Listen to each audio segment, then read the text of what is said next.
방송이었습니다. KBS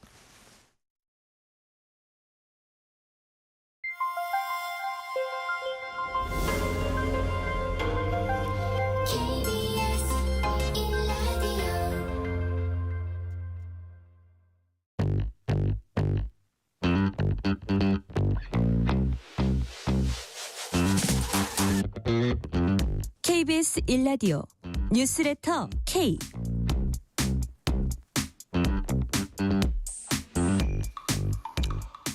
안녕하세요. 뉴스레터 K 진행하는 전종철입니다.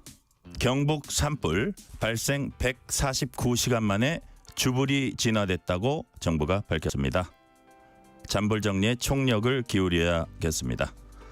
민주당 이재명 대표 공직선거법 사건 항소심 무죄 선고를 두고 여야가 강하게 맞서고 있습니다. 국민의힘은 대법원이 잘못된 판결을 신속히 바로잡아야 한다며 하급심으로 판결을 돌려보내지 말고 직접 판결하라고 촉구했습니다.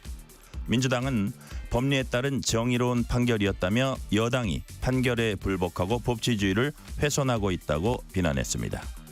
여야는 산불 대응을 위한 재정 투입을 놓고도 입장이 엇갈렸습니다. 국민의힘은 민주당이 재난 대비 예산을 일방적으로 삭감한 데 대해서 사과부터 하라고 요구한 반면 민주당은 정부 가용 예산이 충분한데도 민주당 탓을 한다며 정치 공세를 멈추라고 반박했습니다.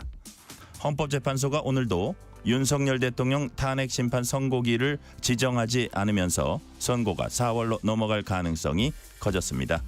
전국 현안은 정광재 국민의힘 대변인, 조기현 민주당 법률위 부위원장과 함께 정치 토크 코너에서 자세히 분석합니다. 미국 트럼프 행정부가 4월 초부터 자동차에 25% 관세를 부과합니다. 주원 현대경제연구원 경제연구실장과 함께 트럼프 관세 정책 배경과 파장, 대응 방안을 짚어보겠습니다.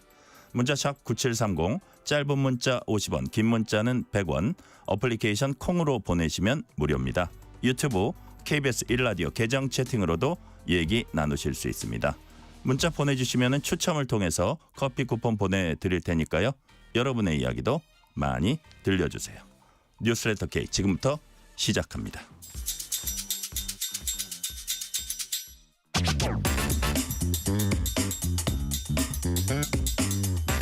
뉴스레터 K 정치 토크 정광재 국민의힘 대변인, 조기현 민주당 법률위 부위원장 나오셨습니다. 어서 오세요. 네, 안녕하세요. 네, 안녕하세요. 자, 이재명 대표 항소심 무죄 선고 두고 여권에서 이런 목소리가 나왔어요. 오히려 잘 됐다. 홍준표 대구시장이 자신 SNS에 언제가 될지 모르나 차기 대선을 각종 범죄로 기소된 범죄자와 하는 게 우리로서는 더 편하게 됐다. 정광재 대변인. 네. 홍준표 대구시장만의 생각입니까? 아니면 여당 내부에 이런 생각하시는 분들 제법 있습니까? 오히려 잘 됐다. 네. 다만 동의하십니까? 일단 개인적으로. 개인적으로 동의하기는 어렵습니다. 그죠? 예. 가장 잘된 시나리오는 이재명 대표가 2심에서도 1심과 같은 징역 1년의 집행유예 2년을 받아서 네. 피선거권이 박탈된 상태에서 어쩌면 조기 대선이 치러지면 그때 민주당 후보로 나왔을 때 우리 당은 충분히 더 많은 명분을 가질 수 있었을 것이라고 생각합니다. 네. 과연 이재명 대표가 대통령으로서의 자격이 있는가? 대법원 판결이 나오지 않았을 뿐이지 2심까지 당선 무효형 또 공직자로서 선거에 나오기 어려운 형을 받았다라는 점이 네. 우리 당으로서는 상당히 공략하기 좋았겠죠. 그래서 2심 판결이 1심과 같은 수준에서 나올 것이라고 다들 기대했는데 정말 예상 외로 이런 결과가 나온 거죠. 네. 다만 홍준표 대구시장이 이렇게 얘기한 건 2심이 무죄가 나왔다고 하더라도 이재명 대표가 갖고 있는 사법 리스크는 전부 해소된 것이 아니다. 또 사법 리스크를 넘어서 정치적 리스크, 도덕성 리스크는 여전히 갖고 있기 때문에 다른 민주당의 후보가 결점이 없는 네. 그런 후보가 나오는 것보다는 잘 됐을 수도 있다라는 식으로 조금 긍정적인 해석을 한 것 같아요. 그러니까 우리가 패배주의에 빠질 게 아니라 그 상대가 그렇게 살아왔다고 하더라도 더 잘해보자라는 사기 진작 차원의 발언이었다 이렇게 봅니다. 지금 조기현 부위원장님 살짝 웃으셨는데 그 웃음의 의미가 뭡니까? 그러니까 솔직하지 않네요, 다들 여전히. 아 그래요? 일단 홍 시장이 솔직하지 않다. 네, 일단 범죄로 기소된 범죄자와 함께 이건 아니죠. 위증교사에 이어서 공직선거 무죄 나왔습니다. 검찰이 무리한 기소였다는 게 어느 정도 확인돼 가고 있는 거 아닙니까? 남은 사건 뭐 5개 재판 뭐 9개 혐의 뭐 얘기하고 있지만 이 검찰이 공소권을 남용했다는 게 법원의 재판을 통해서 확인되고 있다는 점에서 이렇게 범죄자로 단정해서 말씀하시는 건 적절하지 않고, 더군다나 법률가시니까 무죄 추정의 원칙 이런 거 생각해 줬으면 좋겠고, 두 번째는 저는 국민의힘 의원들이 이재명 대표의 재판에 의지해서 이 국면을 어떻게 바꿔보고 혹시라도 조기 대선이 있을 경우에 그게 아니면 상대할 자신이 참 없구나 이런 생각이 계속 들었어요. 한편으로 이재명 대표가 뭐 몇 개 혐의로 재판을 받고 있고 범죄 혐의자고 비호감 뭐 정서가 강하고 이렇게 얘기하고 있지만 지금 국민의힘 뭐 지지율이나 이런 측면에서 보면 비교가 안 되잖아요. 그런데 이렇게 지금 홍준표 시장이 얘기한 것처럼 이렇게 자신이 있었다면 왜 그렇게 비판을 하고 이 공직선거법 항소심 법원의 유죄 판결을 그렇게 기다렸을까? 자신이 없기 때문이죠. 그러니까 홍준표 시장은 뭐 정광재 대변인 말씀대로 이 자신감을 회복하자는 취지의 얘기인지 모르겠지만 분명히 뭐 국민의힘 내부에는 이재명 대표와 대선을 치르게 될 경우에 이기기 힘들다 이런 패배주의가 깊숙이 작용하고 있다. 자, 조기현 부위원장께 하나 더 여쭤볼게요. 또 다른 잠룡 분리는 안철수 의원, 유승민 전 의원은 이재명 대표가 남은 재판에서도 모두 무죄를 받은 경우에만 대선에 출마해야 한다 주장했습니다. 지금 받고 있는 재판 다 끝내려면 1년 혹은 2년 걸릴 것 같은데 그렇죠. 여권 잠룡들이 왜 이런 얘기를 했을까요? 뭐 계속 나오는 얘기 아닙니까? 그러니까 헌법 84조의 해석 관련해서 불소추 관련해서 이재명 대표가 혹시라도 조기 대선에서 대통령이 될 경우라도 재판 통해 가지고 상실이 될 수 있다. 이 주장 원래 해왔던 거고 지금 이제 무죄가 나오니까 자신이 없어지니까 이제 다른 사건들까지 다 기다리라는 건데 그건 말이 안 되죠. 이런 상황 때문에 내란 외환죄를 제외하고는 소추되지 않는다는 헌법 규정이 있는 겁니다. 그러니까 이 정부가 지금같이 뭐 비상계엄이라는 특수한 상황에서 탄핵된 상황이 아니더라도 지금의 정권을 유지하고 있는 어떤 정부가 검찰권을 이용해서 무리하게 주요 야권의 대선 주자들에 대해서 기소를 하면 나중에 판결도 받기 전에 뭐 출마도 못하고 대선 후보 자격이 재판이 계속 진행된다고 하면 그렇게 불안정한 정치 상황이 있을 수 없는 거잖아요. 그래서 불소추 특권은 소추 그러니까 기소뿐만 아니라 재판까지 중재하는 거에 맞다는 거고요. 그러니까 이런 부분들을 아실 텐데 안철수나 유승민 전 의원이 남은 재판 모두 무죄까지 받아야 출마할 수 있다. 이거는 뭐 전 동의할 수 없는 주장입니다. 정광재 대변인 지금 야당에서 얘기하는 거는 이렇게 유력한 대선 후보 대통령이 될 수도 있는 사람을 이렇게 막 무리하게 기소하고 무리하게 수사해 가지고 아예 그냥 출마조차도 못하게 하는 게 말이 되냐는 게 이제 야당의 시각인데 여권에서 또 나오는 얘기는 이렇게 많은 혐의를 받는 분이 또 대통령이 되는 게 맞느냐 이런 또 반론도 있는 것 같아요. 뭐 그래서 정확히 짚으신 것 같아요. 저도 안철수 의원이나 유승민 전 의원이 하는 얘기는 이재명 대표는 대선 후보로서 자격이 없다. 어떤 정치적인 구호를 얘기하는 것 같습니다. 그 근본적인 바탕에는 이재명 대표가 어떤 논란이든 그 논란의 중심에 있다고 판단할 수 있기 때문인 것 같은데요. 이 사법 리스크가 이렇게 많았던 유력 정치인이 있을까? 물론 뭐 지금 이재명 대표나 민주당 지지자들은 그게 정치 검찰에 의해서 지나치게 과대한 그 리스크에 노출돼 있었던 거다라고 얘기할 수는 있지만 실제로 백현동 뭐 대장동과 관련한 병합돼서 이루어지는 수사 또 대북 송금과 관련한 수사는 아직 1심 재판 결과도 나오지 않았습니다. 그런데 이 사건에 연루됐던 많은 사람들이 유죄 판결을 받고 복역 중인 거예요. 대표적으로 대북 송금과 관련해서 대북 송금의 수혜자는 이재명 당시 경기지사였는데 중간에서 일을 한 이화영 경기평화부지사는 8년 6개월인가요? 지금 2심에서 실형을 선고받은 상태예요. 그러니까 이런 분이 다음 대통령으로 또 나오고 또 대통령에 당선됐을 때 대한민국의 그 정치 지형이 어떻게 분열될 수 있는가 이런 걱정들을 많이 하고 있는 건 사실이잖아요. 그래서 이런 이야기들을 안철수 의원이나 유승민 전 의원이 하고 있지 않나 생각합니다. 자, 국민의힘은 대법원이 이재명 대표 선거법 위반 혐의 2심 무죄 판결 직접 바로잡아야 한다며 거듭 촉구하고 있습니다. 판사 출신 국민의힘 나경원 의원 기자회견 내용 들어보시겠습니다. 이제 대법원은 관행이라는 이유에 매몰된 소극적 태도를 벗어나야 합니다. 형사소송법 396조 제1항은 상고법원이 원심 판결을 파기하는 경우에 소송 기록과 원심법원과 제1심 법원이 조사한 증거로 판결이 충분하다고 인정할 때에는 피고 사건에 대해 직접 판결을 할 수 있다라고 명시하고 있습니다. 파기 재판은 그러니까 법률상 가능합니다. 오랜 관행으로 대법원이 파기 재판을 하지 않았을 뿐입니다. 자, 조기현 부위원장님, 법률 전문가이기도 하시니까 파기 재판 그러면 파기하고 대법원 스스로자 판결하라 뭐 이런 뜻인가 보죠? 맞습니다. 예, 그렇다면 이게 지금까지는 잘 안 하던 거예요. 그러니까 여당에서 이렇게 하라 이런 걸 요구하는 거 어떻게 평가하십니까? 아마 대법원 상고 사건 중에 제가 기억하기로 파기 재판하는 게 아마 5%도 안 될 겁니다. 그리고 전혀 없는 건 아니, 제도가 있는 건 있는 있습니다. 거네요. 형사소송법, 민사소송법에 다 있어서 파기 재판하는 경우가 있는데 예. 최근에는 잘 안 하고 하는 경우도 명백하게 원심법원이 이 법률 적용에 있어서 오류가 오류가 있을 분명한 것. 그러니까 사실 인정이나 증거와 관련돼서 1, 2심이 엇갈린 판단을 했거나 그런 부분에 대한 다시 판단이 필요하면 파기 환송을 통해서 그러니까 이제 이 사건 같은 경우는 서울 고등법원이 이 판단에 대해서 다시 어떠한 부분에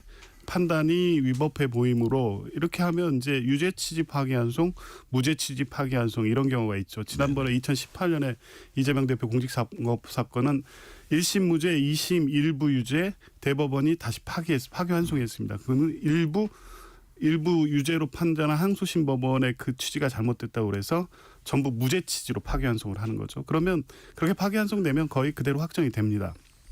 대부분 사건은 이 원심법원, 항소심법원이 판단이 되면 파기환송을 하죠. 그래서 서울 고등법원에서 다시 하고 거기에 또 불복하면 다시 재법원에 재상고를 하고 이렇게 진행이 되는 사건이 대부분이고요. 아까 말씀드린 것처럼 파기 재판은 명백하게 이 법 적용이 위법이 있거나 증거 조작이 확인된 경우에 매우 제한적으로 하는 거지 이렇게 정치적 이해관계 유불리가 갈리는 이런 사건들은 대법원이 파기 재판하지 않고요. 맞지도 않습니다. 조기현 부위원장님 보시기엔 이거는 해당되지 않는 사안이다. 정광주 대변인님은 어떻게 보세요? 네, 저도 파기 재판이 대법원에서 많이 활용되는 것은 아니라는 것은 잘 알고 있습니다. 지금 조기현 변호사님 5% 미만이라고 했는데 실제로 5%도 안 된다는 통계도 전 본 것 같아요. 그런데 지난 이재명 대표의 2심 판결에서 무죄 받은 거 있잖아요. 예. 그것도 1심에서 집행유예 2년 이상이 2심에서 무죄로 바뀌는 확률도 1.7%였다는 겁니다. 그래서 우리 당이 1.7%의 기적이 어떻게 이재명 대표에게 찾아갔느냐 이렇게 이야기를 하고 있는 거잖아요. 저는 최근에 그 사법부에서 나오는 판결들을 봤을 때 우리 일반인이 생각하는 것보다는 훨씬 더 생각 밖의 의견들을 많이 내는 것 같아요. 예. 이렇게 되면 저는 기본적으로 사법에 대한 신뢰성, 사법부에 대한 신뢰성이 좀 저하되는 거 아닌가 이런 걱정도 하지만 한편으로는 그런 제도 내에서 충분히 이런 결론이 나올 수 있다면 당연히 그렇게 판단해야 된다고 생각하고요. 나경원 의원도 또 주진우 우리 당의 법률위원장도 이 부분은 법리에 대한 이해가 완전히 잘못됐다고 판단했기 때문에 그렇다면 파기 재판도 가능한 사안이다 이렇게 얘기를 하고 있습니다. 자, 정광재 대변인께 하나 더 여쭤볼게요. 민주당에서 이런 얘기가 나옵니다. 2심 판결하기 전에 민주당 쪽 특히 이재명 대표한테 승복을 촉구하다가 네. 막상 판결이 나오니까 승복 못하겠다는 거냐 여기에 대해서는 여당 입장은 어떤 겁니까? 근데 2심 판결을 전 존중합니다. 우리 당도 존중할 수밖에 없고 이거 승복할 수밖에 없는데 다만 절차라는 것은 3심까지 가봐야 되는 거잖아요. 네. 존중과 이것에 대한 비판은 다르다고 생각하는데 우리 당에서 얘기하는 것은 이 판결에 대한 비판적 의견을 내고 있는 거죠. 이게 이런 식으로 해석될 것이 아니라 분명히 다른 식으로 해석돼서 재판 결과 유죄가 나올 수 있었음에도 불구하고 우리 당에서 봤을 때는 어떤 정치적인 목적이든 아니면 편향성이든 이게 작동해서 무죄가 난 것 아니냐라는 문제의식을 갖고 있는 거고요. 결국에는 검찰도 상고했잖아요. 즉각 상고하다시피 해서 대법원 판결이 진행될 텐데 아마 2심에서 이재명 대표가 똑같이 유죄를 받았다면 지금 국민의힘이 하는 얘기랑 똑같이 하지 않았겠습니까? 네. 상고해서 대법원 판결을 기다리겠다. 그래서 우리나라에는 3심 제도가 있는 거다. 이런 얘기했겠죠. 그러니까 그건 뭐 조기현 같은 변호사님. 얘기입니다. 예. 그래서. 피고인의 당연한 권리니까 만에 하나 유죄가 나왔다면 당연히 선고하는 거고 그래서 대법원의 판단을 받아보겠다. 이건 당연한 네. 건데 지금 대변인께서는 뭐 존중하고 승복한다 이렇게 말씀하시는데 그렇게 안 하시던데요. 그러니까 지금 얘기 중에도 이 뭐 이념 성향 재판관 이런 문제 계속 거론하고 있는 거 아닙니까? 특정 이 법원 내 단체 문제를 거론하고 그러니까 이 승복도 선택적으로 하시는 거예요. 유리하게 판결이 나오면 승복해야 된다 그러고 불리한 판단이 나오면 실질적으로 불복하는 바를 계속 쏟아내고 있습니다. 대표적으로 권성동 대표 이제 뭐 우리 법 연구에 이런 주장 계속 하시는데 본인의 형사 사건에서 재판에서 판결을 받았을 때 그 이순영 부장판사인가요? 그때 무죄 판결 받고 경이롭다. 뭐 우리 법 연구에 이런 거와 편향성 관련 없다. 재판부는 법리가 양심에 따라 재판한다. 이 입장 내셨다가 최근에 그 체포 영장 발부하니까 우리 법 연구회라고 막 비판하십니다. 지금 이게 똑같은 겁니다. 그러니까 권성동 원내대표가 사진 그거 갖고 본인을 주민하지 클로즈업하지 마라. 예. 이게 조작범이 될 수 있다. 그랬거든요. 그러니까 이 사법부 판결은 존중하고 불복은 이 판결에 그대로 승복하지 못하고 3심 절차에서 보장된 불복 방식에서 다투는 피고인이 하는 것이지 왜 정치권이 이 부분에 대해서 성향까지 문제 삼으면서 그러시는지 좀 그렇게 이념적으로 사법부 이렇게 비판하면요 사법에 대한 신뢰가 전체적으로 흔들리기 때문에 그런 부분 좀 지양돼야 된다고 봅니다. 자, 그 이념 부분 양쪽에서 이제 얘기가 오고 가는 거 있는데 그거는 좀 지켜보도록 하고 아까 제가 말씀드린 그 사진 그 뭐라 그랬냐면 제가 한 두 가지 점만 판결해서 짚어보고 갈게요. 제일 이제 핫하게 좀 논란이랄까 서로 공방이 됐던 게 사진 10명 사진 4명으로 확대한 걸 조작으로 볼 여지가 있다. 이렇게 한 걸 두고 그거는 이제 조작이다라기보다는 이제 그 이재명 대표가 그렇게 볼 수 있다. 이렇게 얘기를 한 것 같은데 근데 그럼에도 불구하고 그 부분은 좀 상징적으로 여권에서는 이런 분석이 좀 나오는 것 같아요. 이거를 조작이라고 볼 수도 있다고까지 해준 거는 그야말로 이재명 대표에게 맞춤형 판결을 내리려고 한 아주 상징적인 부분이다. 이런 근거로 이 대표가 거짓말하고 있다고 주장한 사람들은 조작한 사람 즉 거짓말쟁이가 되고 역으로 이 대표는 거짓말 혐의에서 완벽하게 벗어나게 해준 그 해석이다라는 부분 이런 지적에 대해서 어떻게 보세요? 이 논쟁 조작 관련돼 가지고 지금 국민의힘이 약간 비아냥하고 조롱하는 쪽으로 자꾸 비판하는 내용이요. 네네. 이 판결문 자체의 취지를 전혀 이해하지 못하는 것 같고 이 항소심 재판부의 판단은 이 사진이 조작이냐 아니냐 이걸 판단한 게 아니지 않습니까? 지금 앵커께서도 말씀하셨다시피 전체적 맥락에서 이재명 대표가 했던 발언 마치 골프를 친 것처럼 사진을 조작했더라에서 그 발언을 했을 때 허위 여부에 대한 어떤 상황적 인식 뭐 이런 부분을 판단하면서 이거는 독자적으로 따로 떼서 볼 수 없고 앞에 그날의 이 인터뷰의 질의응답 과정에서 나왔던 얘기 전체적으로 볼 때 김문기 전 처장을 모른다는 발언을 설명하는 과정에서 그리고 질문도 골프를 치셨다고 하는데 왜 안 쳤다고 하십니까? 골프를 치신 겁니까? 안 치신 겁니까? 이런 질문이 이어진 게 아니었어요. 그냥 그 사진에 대한 질문이었죠. 이거 이 사진을 가지고 골프 쳤다는 얘기도 있더라. 그러니까 이제 그 사진에 관련된 얘기에서는 10명의 사진 중에 4명만 추출해서 그 사진이 골프 친 사진처럼 주장을 했으니까 그거를 조작이라고 표현했다고 해서 전체적인 이 이어진 대화의 문답의 맥락상 이거는 허위라고 볼 수 없고 이거는 조작이 아니라고 조작이라고 볼 수도 있다. 이재명 대표의 당시 인식이 그럴 수도 있다. 이런 거죠. 그러니까 10명의 사진에 4명을 추출하는 게 조작이냐 아니냐가 이게 본질이 아닙니다. 그거는 뭐 어떤 의미에서 조작이라고 볼지 뭐 형사법에서 얘기하는 뭐 위조나 변조 이런 것처럼 그런 어떤 처벌적 의미의 이 개념 규정이 아니란 말이에요. 근데 그 조작 자체의 문구를 가지고 지금 사법 판단을 너무 희화화하는 것 같아서 그래서 저는 이 부분 자꾸 얘기할 때마다 납득이 안 되고 이해할 수 없고 비판을 할 수 있을 수 있지만 정확히 비판을 하시려면 판결문을 좀 꼼꼼히 보시고 좀 비판하셨으면 좋겠다 말씀을 드립니다. 네, 한 가지 더 여쭤보면 조금 더 논란이 있는 게 아마 백현동 부지 용도 상향 4단계 관련 국토부 협박 발언이 의견 표명이고 허위사실 공표는 아니다 이렇게 이제 그 판단을 했는데 법원이 자 학계 일각에서 꽤 저명한 이제 교수들도 어떤 얘기를 하냐면 이번 2심 판결이 정치인이 어떤 거짓말을 해도 된다는 일종의 거짓말 면허증 준 것이다. 또 어떤 학계 인사는 정치인 앞으로 거짓말을 정교하게 하라는 메시지를 줬다. 결과적으로 앞으로 선거판 정치판은 거짓말 경연장이 될 것이다. 이런 지적도 나와요. 이런 것들은 좀 지나친 얘기인가요? 그렇죠. 너무 과도한 비판이죠.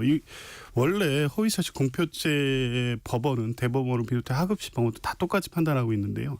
의견 표명, 가치 판단 이런 부분은 허위사실, 사실의 공표로 보지 않습니다. 그 기존 판례에 충실하게 전체적인 발언의 맥락을 통해서 해석을 해서 판단을 한 거고요. 두 번째, 허위사실 공표죄의 허위사실 부분을 판단할 때는 그 허위라고 이 적시되고 주장하는 그 부분만을 갖고 판단할 것이 아니라 그 부분에 나온 전체적 맥락, 발언의 배경, 동기 이런 것들을 종합적으로 검토해야 된다는 겁니다. 국토부 협박 발언도 앞에 그러니까 이 공공기관 이전과 관련해서 5개 부지에 대한 이전 절차에 대한 이재명 대표의 설명이 쭉 있었고 거기에서 압박에 관련된 얘기도 있었고 그렇게 하면서 중간에 이 부분이 들어갔는데 이게 설명으로서 하는 과정에서 앞에 그런 내용들에 기반해서 봤을 때 이것만 따로 떼서 허위성 여부를 판단할 게 아니다. 전체적 맥락 속에서 볼 때는 다소 과장된 표현인 건 맞지만 허위로 볼 수 없다. 이렇게 판단한 겁니다. 네. 지금 정광재 대변인, 네. 조기현 부위원장님 말씀은 전체적 맥락 속에서 전체적으로 이렇게 맥락 속에서 종합적으로 이렇게 판단을 해야 된다. 네. 뭐 이렇게 얘기를 하시고요. 아까 학계 분들 얘기는 아마 이거를 인용하면 과연 그 지금 공직선거법의 허위사실 공표 이게 이제 무효 사문화돼 가지고 선거판 정치판이 거짓말 경연장이 될 것이다. 이런 지적이 있고 반면에 지금 조기현 부위원장님 같은 그런 종합적인 판단을 해야 되고 또 어떤 얘기가 있냐면 유죄인지 무죄인지 헷갈릴 때는 피고인이 유리하게 해석하는 게 원칙이다. 이런 얘기가 있고 또 선거 출마자들의 정치적 표현의 자유가 지금보다는 조금은 더 폭넓게 인정돼야 된다. 이런 얘기도 있거든요. 이 양쪽이 조금 이렇게 대립을 할 때 정광재 대변인님은 어떻게 판단을 하세요? 저는 그 법이 최소한의 상식이라는 데에 대해서 동의합니다. 제가 법조인이 아니기 때문에 사실 2심 판결과 관련해서 무엇이 잘못됐고 무엇이 법리에 오해가 있었고를 일일이 구체적으로 말씀드릴 수는 없겠습니다만 법이 최소한의 상식이라는 측면에서 저는 조작이라는 이야기 물론 조작이라는 단어 하나만 놓고 판단할 수 없는 측면도 있겠지만 그 사진이 조작됐다라고 한 부분을 어떻게 문장을 풀어서 조작됐다고 한 것이 그 거짓이 아니다라고 했는지 참 이해하기 어렵고요. 또 하나 협박했다라는 것은 사실과 관련한 인식이 아니라 사실과 관련한 행위가 아니라 인식에 관한 영역이기 때문에 무죄가 됐다는 건데 의견에 관한 얘기이기 때문에 근데 실제로 증언을 했던 사람들은 다 한 20명 넘게 나와서 협박이 없었다고 했거든요. 근데 이재명 대표만 유일하게 협박한 거죠. 이 얘기를 어떻게 무죄를 줄 수 있었는지 쉽게 이해하기 어렵기 때문에 그래서 제가 2심 재판은 그대로 존중하지만 그 검찰이 상고를 했기 때문에 대법원 판결을 기다려야 된다는 겁니다. 또 하나는 이번 판결로 인해서 정말로 우리 정치 판에 대해서 일반 국민들이 갖고 있는 국회의원, 정치인에 대한 인식이 뭡니까? 거짓말 많이 한다는 거잖아요. 어디 진짜 저작거리 가면 정치인들 만나면 국회의원들 거짓말이나 일삼는다 이런 얘기를 하는데 그런 인식을 오히려 더 강화시킬 수 있는 판결 아닌가? 정치 불신을. 네. 그런 측면에서 굉장히 우려스럽습니다. 앞으로 이게 중요한 판례가 될 거 아니에요? 2020년에 나왔던 판례 때문에 이번 2심 판결에서 이재명 대표가 무죄가 될 수 있었던 것처럼 이게 또 판례가 돼갖고 다른 사람에게도 적용이 되면 아주 엄격한 잣대와 도덕성이 요구되는 공직선거에서 그 구멍이 커지면 그 피해는 고스란히 국민에게 갈 수 있다고 생각하거든요. 네. 어제 발표된 차기 대통령 적합도 조사에서 이재명 대표가 31% 가장 높은 지지율 보여주고 있습니다. 여권 주자 중에는 김문수 고용노동부 장관 8%, 홍준표 6%, 오세훈 5%, 한동훈 5%. 이 조사는 여론조사 회사 엠브레인 퍼블릭, K-스탯 리서치, 코리아 리서치, 한국 리서치가 지난 24일부터 26일까지 전국 만 18세 이상 남녀 1,001명 대상으로 실시한 전국 지표조사 결과로 자세한 내용은 중앙선거 여론조사심의위원회 홈페이지 참조하시면 됩니다. 자, 정광재 대변인. 예. 만약에 조기 대선이 치러지는 상황이 오면 이제 여당 경선을 치르겠죠 아마. 네. 자, 만약에 뭐 이재명 대표가 됐건 뭐 누가 됐건 뭐 야당의 후보가 나왔을 때 거기에 뭐 이재명 대표라고 가정을 합시다. 예. 만약에 그렇다면 거기에 대항마가 나와서 치열하게 경쟁할 수 있을까요? 지금 이재명 대표가 31% 기록했잖아요. 네. 그리고 우리 보수 정당의 대선 후보라고 생각하는 사람들의 지지율을 다 합쳐도 이재명 대표에 미치지 못합니다. 그런데 여기서 우리가 눈여겨봐야 할 점은 여긴 표시되어 있지 않지만 없음 있잖아요. 없음. 지지 후보가 없다는 게 이재명 대표 단순 지지율보다 높아요. 그러니까 지금에 이루어지는 여론조사가 1대1 구도로 전환됐을 때는 완전히 다른 판이 형성될 것으로 예상하기 때문에 지금 나오는 여론조사는 저는 그냥 참고만 할 뿐이지 다음 뭐 조기 대선이 치러진다고 하더라도 그걸 예상해 볼 수 있는 단초가 되긴 어렵다고 봅니다. 이재명 대표는 지난 2022년 대선에 나와서도 47.5%를 얻었던 분이에요. 그러니까 당연히 이재명 대표로서는 다른 후보들에 비해서 높은 선점 효과가 있는 건 사실이죠. 그리고 윤석열 정부와 치열하게 싸웠기 때문에 그 대항마로서의 자격을 충분히 인정받고 있다고 생각하지만 이게 정말로 보수정당 대 진보정당의 1대1 구도가 됐었을 때는 그 없음을 선택한 사람들의 표가 어떻게 될 것인가? 저는 아까 홍준표 대구시장이 예.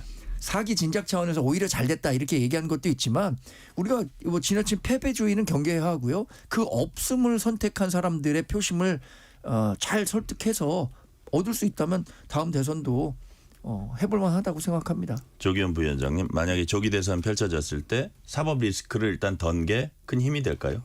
당연하죠.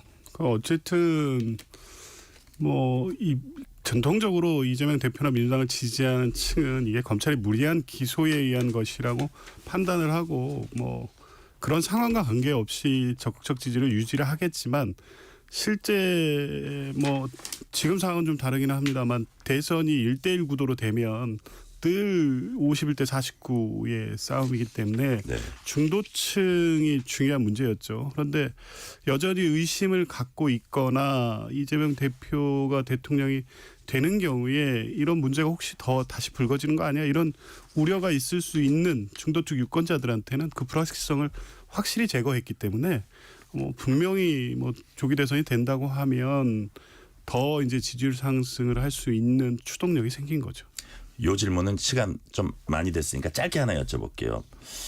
민주당 일각에서는 이재명 추대론이 또 나오고 있다고요. 반면 박용진 전 의원, 박 전 의원 같은 경우는 경선 당연히 해야 한다. 이건 어떻게 될까요? 그러니까 뭐 아직 그 대선이 확정되지 않은 상태여서 예. 조심스럽긴 한데 이제 너무 좀 아직 섣부른 얘기인 것 같고요. 당연히 경선하지 않겠습니까? 뭐 대선 주자들이 지금 상황의 지지율만 갖고 볼 일은 아니고 만약 이제 대선이 확정되는 순간부터는 또 다른 국면이 열리는 거니까 아마 원칙대로 경선이 될 것 같습니다. 이 시간 교통 상황 알아봅니다. 라디오 교통정보센터 김민희 리포터 나와주세요. 네, 5시를 기해 경북 지역에 이어졌던 산불의 주불이 모두 진화됐습니다. 지금은 잔불 진화 작업을 하고 있습니다.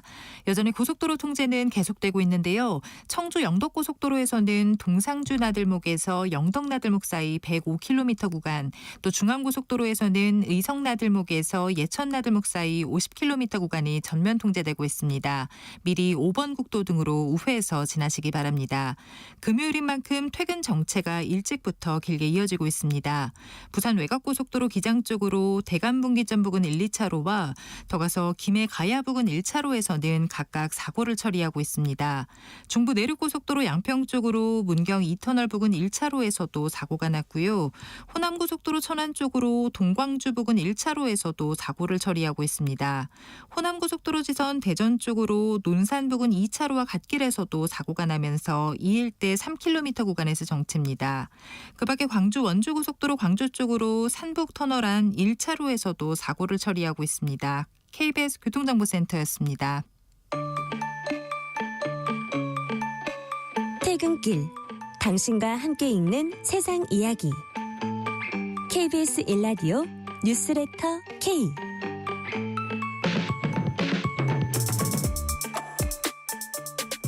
뉴스레터 K 정치 토크 정광재 국민의힘 대변인 조기현 민주당 법률위 부위원장과 얘기 나누고 있습니다. 자, 이재명 대표 항소심 무죄 판결 이후에 여야의 탄핵 찬반 여론이 더욱 격화되는 분위기입니다. 먼저 여당 살펴보면요. 이 대표 이번 무죄 판결 계기로 개파를 막론하고 윤 대통령 복귀가 답이다라는 인식이 확산하면서 탄핵 기각 주장이 커지고 있다. 뭐 이런 얘기가 나오는데 자, 이재명 불가론을 내서 지지층을 결속하려는 움직임도 있고 이런 여당 상황 조기현 부위원장님 어떻게 보십니까? 이게 뭐 어제 오늘 일은 아니고요. 사실은 대통령 비상계엄 직후부터 이 국민의힘에서 나왔던 자주 섞인 한탄이 이거였죠. 정권 이재명한테 그냥 바치게 생겼다. 이게 그때부터 나온 거 아닙니까? 그러니까 지금 이재명 대표의 재판이라든가 이 뭐 정치적 여러 가지 상황과 이 대통령 탄핵은 별개입니다. 그러니까 비상계엄 내란에 대해 정치적 책임을 묻는 거고요. 네. 10월 3일 있었던 비상계엄 자체, 포고령, 국회 선관위, 군 투입, 뭐 주요 요인에 대한 체포 이게 헌법적으로 허용될 수 있는 거냐. 그래서 그게 기각이 돼서 지금 윤석열 대통령이 돌아오는 상황이 국민들이 받아들일 수 있고 우리 헌법이 그렇게 판단해도 되는 거냐. 저는 그 판단에 국민 대부분의 정서나 인식은 전혀 바뀐 적이 없는데 처음에 국민의힘은 비상계엄 잘못됐다 이러면서 뭐 탄핵은 반대해 왔지만 어느 정도 이 윤석열 대통령이 돌아오지 못할 것은 기정사실로 받아들이고 있었죠. 당연한 거라고 봅니다. 국민들이 그걸 용납할 수 없기 때문이죠. 근데 지금은 돌아와야 된다는 얘기를 공공연히 하고 있습니다.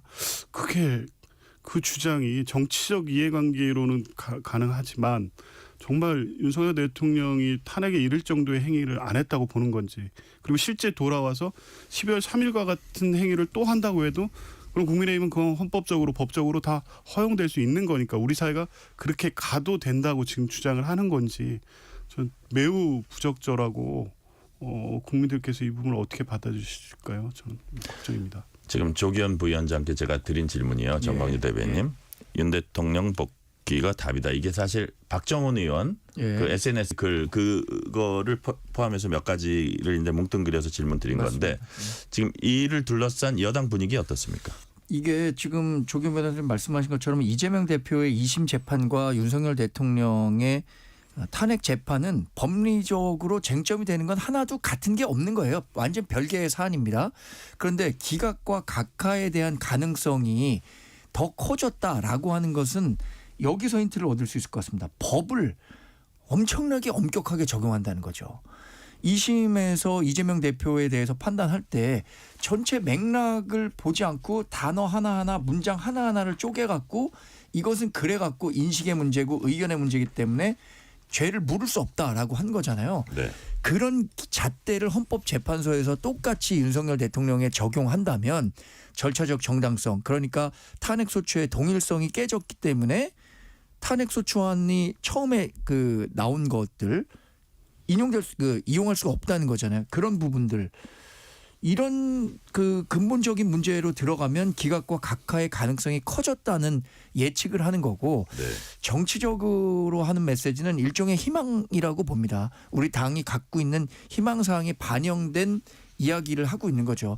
지금 박정훈 의원 SNS 문구를 보면 정말로 우리가 이재명 대표가 사법 리스크를 던 상태로 나왔을 때 정권을 재창출할 가능성이 훨씬 더 낮아진 건 아니냐. 그렇다면 윤석열 대통령의 각하가 이루어져서 시간을 좀 더 벌고 우리가 자체적으로 좀 그 강해질 수 있는 시간을 가져야 한다라는 희망을 담고 있는 메시지였다고 봅니다.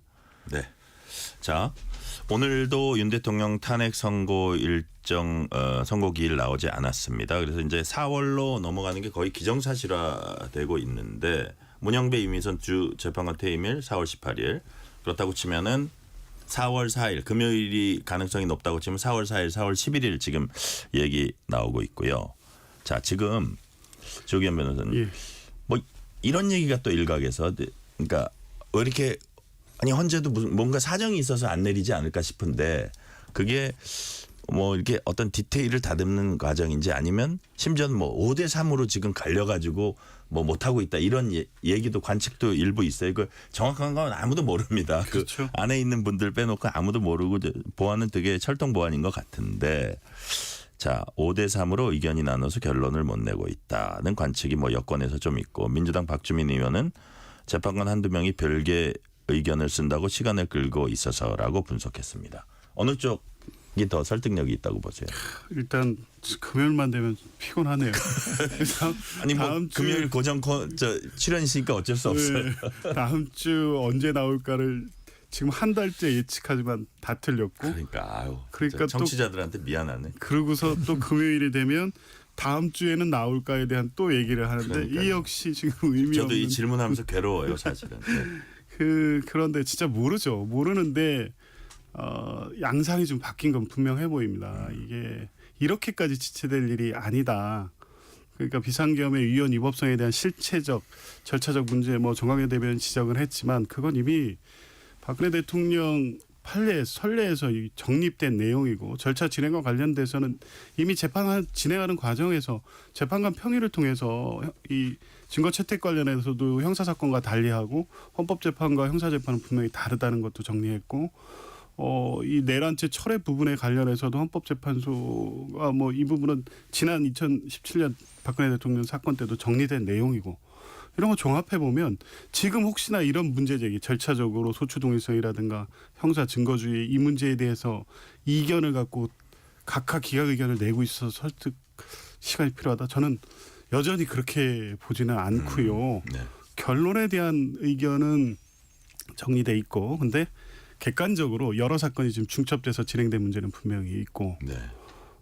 그리고 까다롭게 절차 문제가 굉장히 이 윤석열 대통령 측에서 하나하나 제기한 문제가 많기 때문에 명확하고 명쾌한 헌법적 이 해석과 정리가 필요하다는 의견이 굉장히 강하게 제기되고 있었을 것이다. 그래서 결론은 별개로 이 부분에 대해서 이 완벽하게 의견 정리가 안 되면 선고일을 못 잡는 분위기가 지금까지 형성돼 왔다고 보여지는데 네, 네. 혹여나 이제 그 안에서 뭐 그걸 평의 과정에서 내놓고 논의를 했을 리는 없습니다만 이재명 대표의 항소심 선고 일정을 고려해서 이후 정치 상황에 대한 우려를 하는 한 명 또는 두 명의 어떤 재판관이 그걸 고려해서 이 절차 진행 문제로 선고 일정이 잡히지 않도록 하는 논의를 이어가도록 했었다고 하면 네. 뭐 그걸 전제로 하면 이제 오늘도 평의를 하고 있다고 하니까요. 오늘 정리될 수도 있지 않을까. 그리고 다음 주를 넘어가면 이건 중대한 상황으로 가는 겁니다. 4월 18일 두 명의 재판관이 임기가 끝나기 때문에 그 직전 주까지 선고 일정이 안 잡히고 있거나 이렇게 된다고 하면 그건 잘못하면 헌정이 사실상 중단되는 사태가 될 수 있거든요. 헌법재판소는 심리를 못하고 유gin으로 대통령은 직무정지 상태에서 그냥 그대로 있고 새로 두 명을 임명하려고 해도 임명권과 관련해서 권한대행이 대통령 몫의 재판관을 임명할 수 있느냐의 논란으로 또 하세월을 보낼 네. 거예요. 이런 상황을 종합해 보면 저는 그래도 4월 지금 뭐 5대 3 이런 문제가 아니라 정리된 마지막 막판의 쟁점들을 정리하고 다음 주쯤에 인용하는 결론을 낼 것으로 봅니다. 혹시 이제 야당이 계속 마은혁 재판관 임명하라는 게 여권에서는 어떤 시각으로 또 보고 있냐면 9명 채워가지고 유리한 체제를 갖추려 한다. 그거와는 관련이 없습니까? 뭐 지난주, 지지난주까지는 사실 그렇게 생각은 하지 않았죠. 왜냐하면 이 결론이 바뀔 것 같지는 않다는 확신이 있었기 때문에 지금은 이제 그런 부분도 분명히 있는 겁니다. 혹시나 뭐 내용을 지금 상황을 알 수는 없으니까 네네. 정말 일각에서 분석하는 대로 5대3, 6대2 불안불안한 내부 어떤 이 대립이 있다고 하면 마은혁 재판관이 임명이 돼서 그 불확실성을 제거해야 되는 게 아니냐 그런 우려가 있죠. 그런데 이제 현실적으로 4월 18일까지 이제 한 20일 정도 남았는데 만약에 임명이 된다고 하더라도 변론 갱신 절차를 거쳐야 되고 뭐 이런 상황이 아무리 있기 때문에 변론 갱신 절차를 빨리 한다고 하더라도 뭐 불가능한 건 아니긴 한데 예. 막 그 당겨서 진행하면 가능할 수도 있기 때문에 민주당 입장에서는 뭐 확실하게 하기 위해서는 빨리 임명하라는 것도 있지만 그냥 원칙적으로 네. 지금 한덕수 권한대행 임명하지 않는 행위 자체가 위헌이기 때문에 그냥 당연히 임명하라는 원칙론이 더 강합니다. 정광재 대변인. 예. 헌재에서 지금 어떤 일이 벌어지고 있습니까? 처음에는 네. 개인적으로는 이렇게 예상했습니다. 다수 의견이 존재하고 별개 의견이 있기 때문에 예. 다수 의견을 가진 재판관분들이 소수 의견을 가진 분들을 설득해서 네. 이게 이게 만장일치로 가는 게 좋지 않겠느냐라고 예상을 했거든요. 추측을 했었는데 네. 근데 이게 굉장히 길어지는 걸 보면 이 이상의 문제 상당한 이견이 존재하는구나. 상당한 이견이라는 것은 어느 한 결론에 이를 정도로 그러니까 인용에 이를 정도로 6명의 재판관을 확보하지 못했구나라는 생각을 더 강하게 갖게 되는 것 같아요. 특히 어제 뭐 언론에서 보도한 게 오늘 굉장히 화제가 됐잖아요. 결국에는 5대3으로 나뉘어져 있어서 이 간극을 좁히지 못하면 이거 상당히 더 길어질 수 있는 것 아닌가? 근데 또 마은혁 재판관을 임명하게 되면요. 그게 네. 그 시기가 언제가 될지 모르겠습니다만 변론 재개와 관련한 물리적 시간도 있고 4월 18일이 되면 문영배 이민선 재판관의 임기가 끝나게 되는데 이 두 사람의 빈자리를 또 한덕수 권한대행이 임명하면 임명할 수도 있는 거예요. 적극적으로 임명권을 행사한다고 하더라도 그것에 대해서 한덕수 권한대행에 대해서 또 탄핵을 할 수 있다? 저는 그렇게 보지 않거든요. 그러면 또 굉장히 오랜 기간 헌재가 공전할 수도 있기 때문에 저도 어떤 식으로든 4월 18일에 두 분의 헌법재판관이 그 임기를 다하기 전까지는 결론을 내야 한다고 생각하고요. 네. 바람이 있다면 어느 시점까지는 하겠다라는 정도의 불확실성을 헌재가 좀 제거해주면 어떨까라는 생각도 합니다.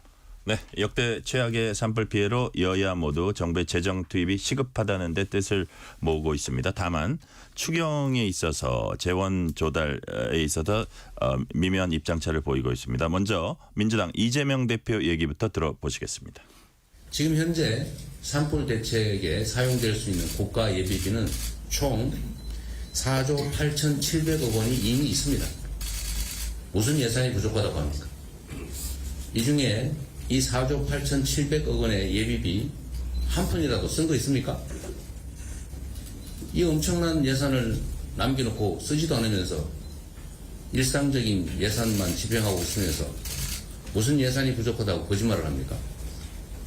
가족을 잃고 전 재산을 다 불태우고 망연자실하게 앉아 계신 그 이재민들 눈앞에서 이런 거짓말을 하면서 장난하고 싶습니까?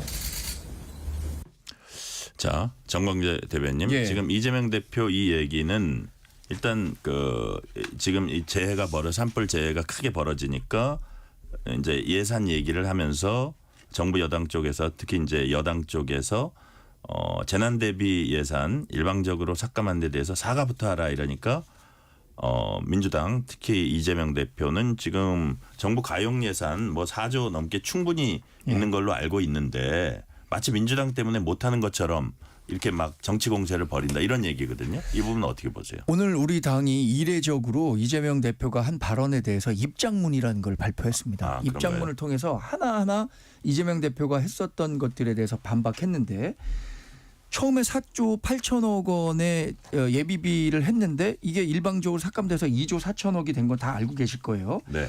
근데 여기에 그 재난과 관련해서 사용할 수 있는 비용이 실제로 많은 것 같지만 1,900억밖에 되지 않고 또 예비비 가운데 목적 예비비라고 해서 특정한 목적에만 쓸 수 있는 예비비 비중이 크기 때문에 네. 지금 이 재원 가지고 충분히 이 사람 이재민들이나 피해를 보신 분들을 지원할 수 있다라고 얘기하는 것은 옳지 않다는 거죠. 그러니까 추경하자는 건데 추경에 이재명 대표가 주장하는 25만 원 전 국민에게 주는 것이 아니라 정부가 돈이 있다면 정말로 전 국민에게 줄 필요 없습니다. 이렇게 고통받고 더 어려운 사람들에게 주면 되는 건데 그 추경 편성과 관련해서 그러면 적극적으로 임해주면 될 텐데 그것을 왜 적극적으로 임하지 않는지 모르겠어요. 네.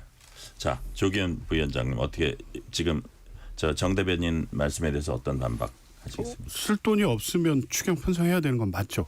근데 이 논란을 이 국가적 재난 사태 앞에서 정쟁화시키고 있기 때문입니다. 그러니까 재난 극복 예산을 쓰려고 했더니 예산이 부족하고 그 이유는 민주당의 지난해 예비비 삭감 때문이다. 이 논리를 전개하면서 비판을 하기 때문에요.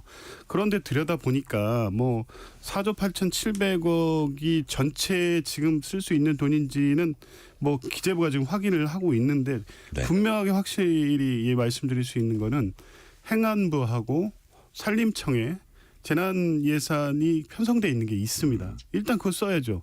그리고 그다음에 목적 예비비 중에 우선 집행이 예정돼 있는 거 빼고 쓸 수 있는 돈이 또 있습니다. 그다음 일반 예비비 중에 시설 복구 예산으로 전후에 쓸 수 있기 때문에 그 예산이 재난 극복 예산으로 가능한 예산입니다. 게다가 국고채무 부담 행위라고 해서 굳이 추경 편성하지 않고 이렇게 긴급한 재난 예산을 투입할 때는 1조 5천억 분 범위에서 이렇게 해왔습니다. 그래서 오늘 기재부도 민주당과 이재명 대표가 했던 취지 얘기를 똑같이 합니다. 기정 예산 그러니까 이미 이 각 부처에 편성된 재난 예산을 먼저 쓰고 국고 채무 부담 행위로도 쓸 수 있기 때문에 이 추경을 할지 여부를 지금 검토하고 있는 거예요. 네. 그러니까 이런 상황을 설명을 한 건데 다 이 문제를 지난해 예비비 삭감해서 지금 뭐 쓸 돈이 없게 만든 것처럼 주장을 하니까 이건 정쟁이죠. 이 재난 앞에서 이러면 안 됩니다. 요거는 짧게 조기현 부위원장한테 여쭤볼게요. 민주당 박찬대 원내대표가 한덕수 권한대에 만나자고 이제 여야정 국정협의체 이제 재개할 예정인데 이렇게 만나자 그러면서 헌정 위기와 산불을 함께 논의하자. 그래서 산불 논의하면서 혹시 망언역 얘기하는 거 아니냐 뭐 이런 관측도 나오는데 이런 부분 어떻게 보세요? 뭐 다 가장 지금 시급하고 중요한 문제니까요. 예, 그건 뭐 결부시켜서 네. 조건부 논의 이런 게 아니죠. 네. 산불 대책 논의도 지금 추경 편성을 해야 되기 때문에 필요하고 마흔접 재판관 임명하지 않는 한덕수 총리에 대해서 이 부분에 대해서 입장을 내고 요구하기 위한 자리니까요. 필요한 자리라고 봅니다. 자, 시간 관계상 우리 정 대변인 대답은 그냥 네. 스킵하고 네. 마지막 질문 하나 드릴 테니까 한 말씀씩 해주세요.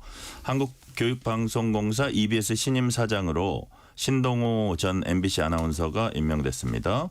김유열 전 EBS 사장은 방통위의 사장 임명이 위법하다면서 법적 대응에 나섰고 EBS 간부 거의 대부분이 보직 사퇴를 선언했습니다. 자, 조기현 부위원장님, 민주당은 불법이다, 알박기다 이렇게 평가를 했고, 자, 이제 방통위 2인 체제 의결 이게 또 부당하다 이런 얘기도 하는 것 같은데, 자, 근데 국회가 어쨌든 추가로 이제 그 어떤 방통위원을 추천하지 않는 상황에서 그럼 계속 기다려야 되는 겁니까? 어떻게 해야 되는 겁니까? 그러니까 지금 뭐 이제 대통령 탄핵이 네. 그 뭐 4월 18일 이전에 난다고 보면 네. 새로운 상황이 되는 거고 특히 2인 체제 의결에 대해서 그 관련해서 이진숙 위원장에 대해서 헌법재판소가 기각은 했지만 파면 의견도 사인이나 있었고요. 실제 2인 체제가 의결한 내용과 관련돼서 박문진 이사 관련된 거라 이런 부분에 효력이 없다고 하는 법원의 판결은 계속되고 있습니다. 그러니까 이준숙 위원장이 탄핵 기각됐다고 해서 2인 체제 의결이 모두 적법하다고 판단된 게 아니란 말이죠. 네. 그러면 지금 신동호 신임 사장이 임명한 행위도 그 효력에 대한 다툼의 여지가 있고요. 이 부분에 대한 판단을 받아볼 필요가 있는데 왜 이렇게 무리하게 자기 사람을 심으려고 하느냐. 그러니까 이후 혹시라도 대선이 돼서 정권이 교체되는 것에 대비해서 알박기 인사를 한 거다. 라는 게 민주당의 시각이다. 위법성에 대한 법원의 판단은 아마 EBS 자체적으로 법원에 소제기를 할 거로 알고 있습니다. 정광재 대변인, 국민의힘은 이러한 민주당의 주장을 허위 선동이다 이렇게 비판했는데 무슨 뜻이에요? 우리 저 교육위 과방위 소속 의원들이 공동 기자회견 했죠. 네. 그게 그 헌재에서 2인 체제에 문제가 없기 때문에 그 방통위원장을 직무에 복귀시킨 겁니다. 네. 그리고 박문진 이사와 관련해서 효력 정지된 거 이 부분은 지금 신동호 사장 임명권과는 완전히 다른 거예요. 박문진 이사 선임과 관련해서는 전임자의 권리가 침해될 수 있다는 그 가처분 신청이 인용됐고 그래서 법적으로 진행이 안 되고 있는 거고 네. 신동호 사장을 임명한 것은 절법 절차에 의한 것이기 때문에 이게 전혀 문제가 되지 않는데 다만 이런 거죠. 뭐 알박기 인사다라는 정치적 공세로 신동호 사장을 공격하고 있는 것 아닌가 이렇게 판단하고 있습니다. 네, 오늘 말씀은 여기까지 듣겠습니다. 지금까지 정광재 국민의힘 대변인, 조기현 민주당 법률위 부위원장이었습니다. 말씀 감사합니다. 네, 네, 고맙습니다. 고맙습니다. 뉴스레터 K 1부 마치고 2부가 이어집니다.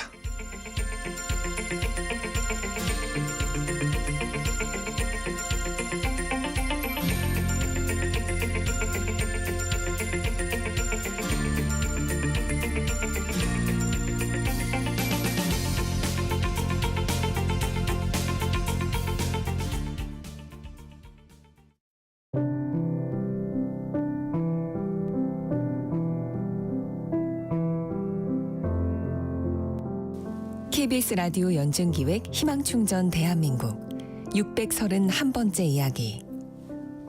안녕하세요. 아나운서 유지원입니다. 고등학교 2학년인 선규는 인생의 우여곡절이 참 많았습니다. 8살 무렵 갑자기 세상을 떠나버린 엄마. 그 후 아빠마저 급성 백혈병 진단을 받으며 힘겨운 투병 생활이 시작되었는데요. 시간이 지날수록 상황은 더 나빠졌고 결국 선규는 아빠에게 골수를 이식하는 큰 수술을 받았습니다. 수술 후 한동안 회복의 기미를 보인 아빠. 하지만 안타깝게도 백혈병은 재발되고 말았는데요. 현재 아빠는 서울에서 항암 치료를, 선규는 홀로 제주에서 생활 중입니다. 아무도 없는 힘든 환경이지만 늘 상위권의 성적을 유지하며 손에서 책을 놓지 않는 선규. 훌륭한 교사가 되어 아빠에게 희망을 주고 싶다는 선규의 바람이 이뤄질 수 있도록 여러분의 지원과 격려를 보내주세요. 여러분의 따뜻한 손길이 희망의 빛이 됩니다. ARS 060-700-1580 060-700-1580 한 통화 3,000원으로 희망을 선물해 주세요. KBS 라디오 연중기획 희망충전 대한민국은 초록우산 어린이재단, 인탑스 주식회사, 그리고 청취자 여러분과 함께합니다. ARS 060-700-1580 한 통화 3,000원입니다.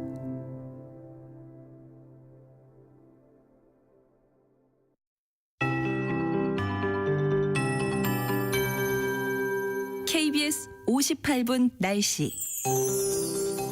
동쪽 지역 중심으로 대기가 계속 건조합니다. 건조 경보와 주의보가 현재 계속 내려져 있는 지역이고요. 충남 서해안과 전라 해안, 제주 중심으로 주로 서쪽인데요. 서쪽 해안은 강풍특보가 내려져 있어서 바람이 강하게 불고 있습니다. 불시관리 각별히 잘 하셔서 추가 산불이나 화재가 발생하지 않도록 주의하셔야 되겠습니다. 당분간 전국 대부분 지역의 바람이 강하게 불겠고요. 동쪽 지역 중심으로 매우 건조한 날씨도 지속이 되겠습니다. 내일 아침 기온은 전국 대부분 지역에서 오늘보다 5도에서 10도가량 떨어지겠고요. 꽃샘 추위가 찾아오겠습니다. 이번 추위는 월요일 낮부터 풀리면서 월요일 낮에 서울 13도까지 오르는 등 두 자릿수의 기온을 회복할 텐데요. 그 전까지는 대부분 10도 이하의 낮 기온을 일요일 낮까지 유지할 것으로 예상됩니다. 우선 내일 아침 최저 기온 살펴보면 서울이 1도로 예상됩니다. 아침 기온이 뚝 떨어지겠고요. 전국이 내일 아침 영하 5도에서 영상 5도 분포로 철원은 서울은 영하 5도, 대관령은 영하 7도, 파주 영하 4도까지 떨어지는 곳이 있겠습니다. 또 내일 낮 기온은 서울이 7도 등 전국이 6도에서 14도 분포로 중부지방은 두 자릿수가 채 되지 않는 곳이 많겠고요. 이런 기온은 쭉 당분간 이어지다가 월요일 낮에 회복이 되겠습니다. 오늘 저녁까지 동해안 중심으로 내일 오전부터 낮 사이 수도권과 강원 내륙산지 중심으로 비나 눈이 지나겠고요. 지금 서울 기온 9도입니다. 최영우였습니다. 정성을 다하는 국민의 방송 KBS가 6시를 알려드립니다.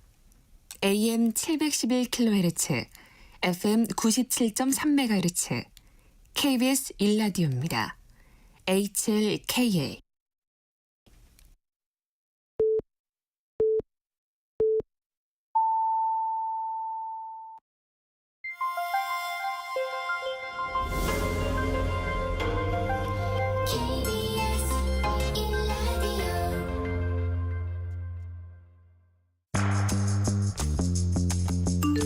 여러분은 지금 퇴근길 시사편지 한 장, KBS 1라디오 뉴스레터 K를 듣고 계십니다.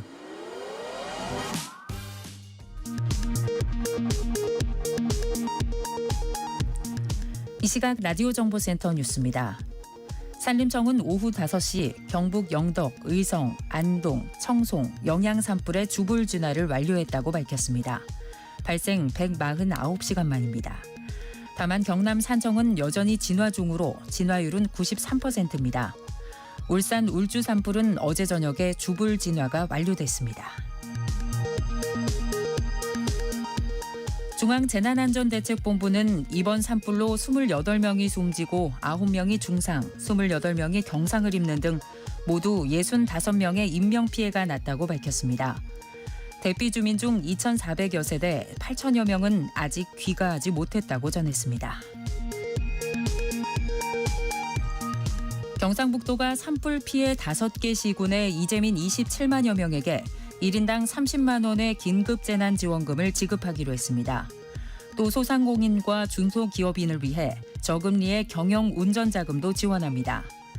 이재민들은 정부기업 연수시설이나 주거지 인근에 설치한 에어돔에 머물게 하고 영구주택단지를 순차적으로 조성할 계획입니다.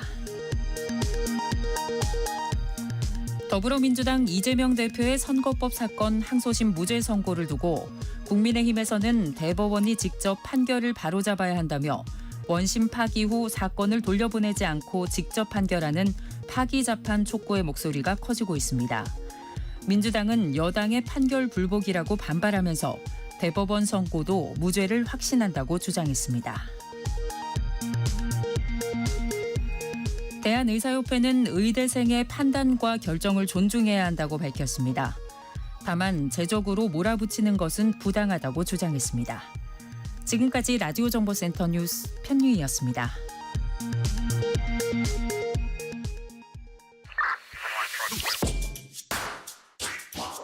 뉴스의 진수를 보여주는 인터뷰, 뉴진수.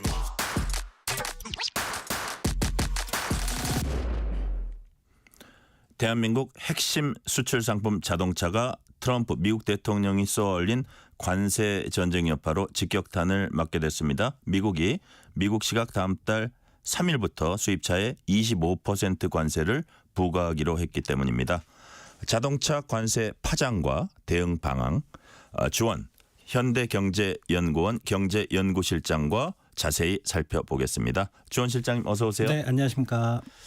자, 트럼프 미국 대통령이 수입산 자동차 25% 관세 부과하는 내용의 포고령에 서명을 했습니다. 조금 더 구체적으로 이 포고령에 어떤 내용이 담겨 있습니까? 자동차에 관한 이제 관세 인상이고요. 말씀하셨다시피 근거는 미국 무역 확장법 232조. 철강이나 알루미늄, 매개 등 똑같은 품목에 대한 관세를 올릴 때는 이제 무역 확장법 232조를 뜨는데요. 예. 내용은 4월 3일부터 미국으로 들어오는 모든 자동차, 예를 들어 미국 기업이 바깥에서 생산해서 미국으로 들어오는 것도 있잖아요. 네. 그것도 무조건 관세. 뭐 우리 GM이나 예, 한국에 있는 그렇습니다. GM 공장에 있는 거나. 그게 25%. 예, 그리고 이제 자동차 부품인데 모든 자동차 부품은 아니고 좀 핵심적인 부품, 엔진이라든가 변속기라든가 네. 이런 거에 대해서는 5월 3일부터 관세를 부과할 예정으로 그게 주된 내용입니다. 아, 그러니까요. 그 부품이 들어올 때도 25%입니까? 네, 맞습니다. 아, 다 일률적으로 25%인데 완제품뿐만이 아니라 부품에 대해서도 25%를 부과하고 온 날짜는 이제 5월 초지만 여하튼 예를 들어서 한국 GM처럼 한국에서 만들어서 들어가는 어떻게 보면 미국 차에 대해서도 외국에서 만든 건 무조건 25%. 예외 없습니다. 네. 아, 예외 없다. 자, 트럼프 대통령이 두 번째 임기 시작한 뒤 품목별로 관세 부과한 건 철강, 알루미늄, 이어서 이제 자동차가 세 번째라고 할 수 있는데 네. 모두 25%로 동일합니다. 네. 25% 부과 비율. 그 특별한 이유가 있는 겁니까? 저도 그게 궁금해서 좀 많이 찾아봤거든요. 예, 그러니까 예. 트럼프 일기 때도 철강 그때 알루미늄에서 관세를 매긴 게 25%였고 예, 예. 중국에 대해서 처음에 조치한 게 이제 중국산 수입품에 대해서 340억 불어치에 대해서 2018년에 네. 트럼프 옛날에 그때도 25%였습니다. 25라는 게 뭔가 꽂혀 있는데 몇 가지 얘기가 있는데요. 요번에 이제 처음에 그 중국산 옛날에 그 철강 알루미늄에서 25%를 때렸을 때 트럼프 일기 때 2018년인데 그때 여러 가지 안을 들고 왔대요. 미국 상무부에서. 하나는 네. 이제 쿼터제. 그때 우리가 쿼터제로 빠져나갔잖아요. 또 하나가 24%. 그 24보다 25가 좋지 않냐. 아, 그래서 그래요? 있을 수 있고. 아, 예.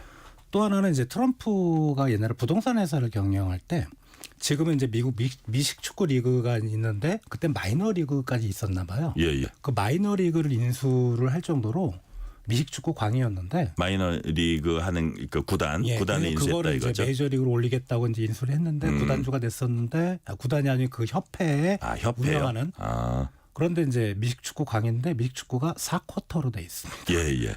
25%가 쿼터잖아요. 예. 네. 그래서 혹시 그걸 갖다 쓰는 게 아닌가? 미식 축구를 워낙 좋아하다 보니까 예. 그래서 뭐 그 정도 설이 있는데 예. 뭐 확실한 건 아닙니다. 트럼프도 그렇고 머스크도 그렇고 상당히 또 이게 우리 일반 상식을 뛰어넘는 좋게 말하면 천재성이고 이렇게 잘 예측을 불허하는 게 있기 때문에 우리가 그런 추측까지 해봅니다. 자, 트럼프 대통령은 관세 부과를 통해서 미국 제조업 부흥과 일자리 창출을 꾀하고 있는 걸로 보입니다. 자, 주원 실장님 보시기에 실제로 그 효과가 얼마나 될 거라고 예상을 하세요? 지금 이제 몇 달 안 됐기 때문에 지금 효과는 뭐 우리가 모르겠지만 네네. 트럼프 일기 때만 예를 들어 말씀을 드려볼게요. 예. 트럼프가 2017년부터 대통령을 했는데 2016년 마지막 해가 오바마 대통령이었는데 그때 미국으로 들어오는 FTA 규모를 GDP로 나눴을 때 네. 그때가 한 18% 정도 나왔거든요. 근데 트럼프 마지막 해가 이제 임기 마지막 2020년이잖아요. 네. 그때가 GDP 22%입니다. 들어온 거죠. 예, 예. 분명히 제조업이라든가 미국에 대한 투자 이런 거 많이 는 거는 확실합니다. 다만 산업별로 보면 네. 자동차, 철강 지금도 미국은 좀 어렵잖아요. 미국 기업들은. 네네. 그래서 뭐 그 주력 산업의 경쟁력이 높아졌나? 이거는 좀 의문인데 아무튼 투자는 많이 된 건 분명하다. 네. 그렇게 생각이 됩니다. 자, 지금 말씀하신 거는 미국 투자는 많이 됐었다. 그 일기 때 보면. 근데 그로 인해서 미국 자동차나 철강이나 여기에 경쟁력이 높아졌나? 이거는 세모 혹은 X에 아닐 수도 가까운 있습니다. 세모 혹은 X일 거다 이렇게 보시는 거고 또 아울러서 어떻게 보면 아까 뭐 제조업 부흥과 일자리 창출 이런 플러스적인 효과의 반대죠. 반면에 트럼프 대통령의 관세 부과 정책이 소비자 물가를 인상시킬 거고 주가 하락 뭐 이런 미국 경제에 주름을 깊게 만들 거란 이런 우려도 나옵니다. 주원 실장께서는 이 부분은 어떻게 보세요? 주식시장은 오늘 그러니까 새벽 미국 네. 뉴욕 증시를 보면 이제 확연히 아실 수 있는데 자동차 주들이 다 폭락했어요. 네네. 포드, GM 이런 것들은 이제 바깥에서 생산하는 예, 들어오는 것 비율이 꽤 높거든요. 그리고 테슬라도 처음엔 좀 좋았다가 좀 뭐 보합 정도로 끝나버렸고. 그래요. 그러니까 자동차 산업엔 그렇게 유리한 게 아니다. 그리고 말씀하신 인플레이션은 우리가 상식적으로 수입 물가가 높아지잖아요. 네. 관세가 25% 때리니까. 다만 이 인플레이션을 우려하는 목소리가 미국 내에서 어디서 나오냐면 반 트럼프의 선봉이라고 할 수 있죠. 네. CNN이나 뉴욕타임즈에서 나옵니다. 아, 그래요? 그래서 우리가 약간은 좀 과장된 측면도 분명히 있다. 그래서 인플레이션 압력은 분명히 있을 거로 생각이 됩니다만 CNN이나 이런 데서 보도하는 게 네. 아주 정확한 수치는 아닐 수도 있다. 만약에 폭스에서 그렇게 보도를 했다면 우리가 믿을 만하겠는데 좀 우리가 그것도 좀 고려를 해봐야 될 부분이 아닌가 생각이 됩니다. 매체 특성상 좀 어떤 트럼프에 대해서 강력한 비난을 하는 매체와 좀 중립적인 매체와 그것도 두둔하는 매체 이런 것들을 따져서 좀 살펴볼 네, 필요는 맞습니다. 있다. 네, 물가 인상 부분에 있어서는 물가 인상 압력이 분명히 있을 것이지만 그러나 좀 찬찬히 좀 살펴볼 필요는 있다. 이런 취지로 제가 이해를 하겠습니다. 자, 그렇다면 우리는 어떻게 대응해야 할까 하고 있는데 보니까 이제 현대차가 어떻게 보면 좀 선제적인 대응을 하고 있어요. 현지 공장 생산 능력 증대하는데 총력 기울이고 있습니다.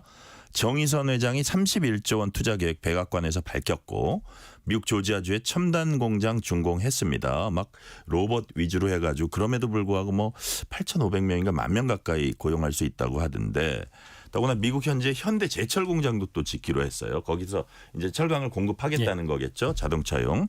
자, 연간 70만 대 수준인 미국 현지 생산 능력 120만 대 수준까지 끌어올린다는 게 현대차 그룹의 계획인데 이런 방식이 바로 트럼프가 원하는 거죠? 예, 정확히 왜냐하면 아까 말씀드렸던 예. 미국으로 투자가 늘었었잖아요. 예. 고용도 해주고. 그렇죠. 그러니까 관세를 매기는 거는 바깥에서 생산해서 들어오지 말고 네. 미국에 팔 거면 미국 내 공장을 짓고 해라. 네. 예. 그게 이제 정의선 회장님이 아마 제 기억으로는 우리 기업 총수가 네. 백악관에서 트럼프와 그렇게 기자회견을 같이 했던 걸 본 적이 없어요. 자, 대통령이 옆에 있고요. 예. 뭐 하원 의장인가 뭐 누군가 서 있고 대단한 거죠. 대단한 예. 사람들이 거기 다 서 예. 있었어요. 대통령뿐만이 아니라 그러니까 트럼프 입장에서는 다 오라 그런 거예요. 예. 그냥. 그래서 예, 중요한 일이니까. 이거 중요하다. 예. 다른 기업, 다른 글로벌 기업들도 보고 배워라. 그런 거를 이제 보여주는 그래요. 거죠. 예. 예. 자, 그 트럼프가 원하는 거다 하는 말씀이시고. 자, 근데 이제 현대차 입장에서 좀 볼게요. 이게 당장 엄청난 관세 철퇴를 피해야겠으니까 이제 그거 오래전부터 좀 계획을 했을 거예요. 그래가지고 이제 공장도 세우고 31조 원 투자 계획도 밝히고 했는데 현대차 입장에서 보면 뭐 과연 그 앞으로 이게 여러 가지 수지를 맞춰볼 때 그래도 뭐 이득이 된다고 생각했으니까 하는 거겠지만 미국이라는 데가 일단 인건비가 높잖아요. 그죠? 네. 농건비, 그 뭐 생산 비용이라는 게 현대차 입장에서 부담이 될 수 있는데 예를 들어서 뭐 멕시코에서 만드는 것보다 훨씬 그렇죠. 부담이 될 겁니다. 예를 들면. 자, 주원 실장님이 보시기에 자동차 생산 기지로서 그리고 시장으로서 앞으로 향후 미국의 어떤 가치 자동차 시장입니다. 어떻게 평가하십니까? 지금 우리나라 자동차, 그러니까 현대기아를 포함해서 우리나라 자동차 전체 수출의 절반이 미국으로 갑니다. 네. 이 문장이 모든 걸 말해주죠. 네. 미국 시장에서 만약에 우리가 밀리면 자동차 산업은 몰락할 수밖에 없고 시장으로서의 저 미국 시장의 가치는 절대적이다. 절대적입니다. 예, 일단 절대적이고. 그러니까 당연히 이제 회장님이 가서 예, 투자 계획을 그러네요. 밝힌 거고요. 예. 그리고 25% 관세를 만약에 우리가 그냥 두들겨 만든다면은 현대기아는 매년 최대한 10조 원 정도 손해가 난다고 하거든요. 이게 보면 한 해에 작년 영업이익의 40% 정도를 차지합니다. 거의 버티기 힘든 수준이네요. 예, 이거는 도무지 현대기아로서는 이거는 어쩔 수 없이 들어가야 되는 부분이고 비록 생산 비용이 높다 한들 네. 25% 관세를 받는 것보다는 그래도 괜찮다. 그렇군요. 그런 판단입니다. 그러니까 현대 기아차 그룹으로서는 이거는 불가피한 어떤 선택이다. 이런 취지로 말씀해 주셨고요. 자, 근데 이제 미국 현지 생산량을 이제 증가시키고 크게 늘리다 보면 현대 기아차 국내 생산량에는 당연히 이제 영향을 끼칠 거고요. 뭐 국내에도 또 고용된 사람도 있고 여러 가지 뭐 협력업체 있고 막 다 연계가 돼 있잖아요. 자동차 산업이 얼마나 또 협력업체가 거미줄처럼 연계돼 있습니까? 네. 이런 국내 자동차 산업에는 어떤 영향을 끼칩니까? 아까 이제 정의선 회장님이 밝힌 것처럼 네. 뭐 70만 대 규모인 생산 능력이 뭐 100만 대, 120만 대까지 미국에서 만들겠다고 하는 거는 네. 반대로 국내에서 수출하는 거는 줄이겠다는 거거든요. 지금 현재 이제 현대기아 쪽에서 국내에서 만드는 게 한 40, 미국에 네. 만드는 한 60. 그렇게 이제 100을 채워가고 있어서 그게 이제 아마 이 계획대로라면 대략 추산해 보니까 이제는 국내가 한 20에서 30, 그쪽이 한 70, 80.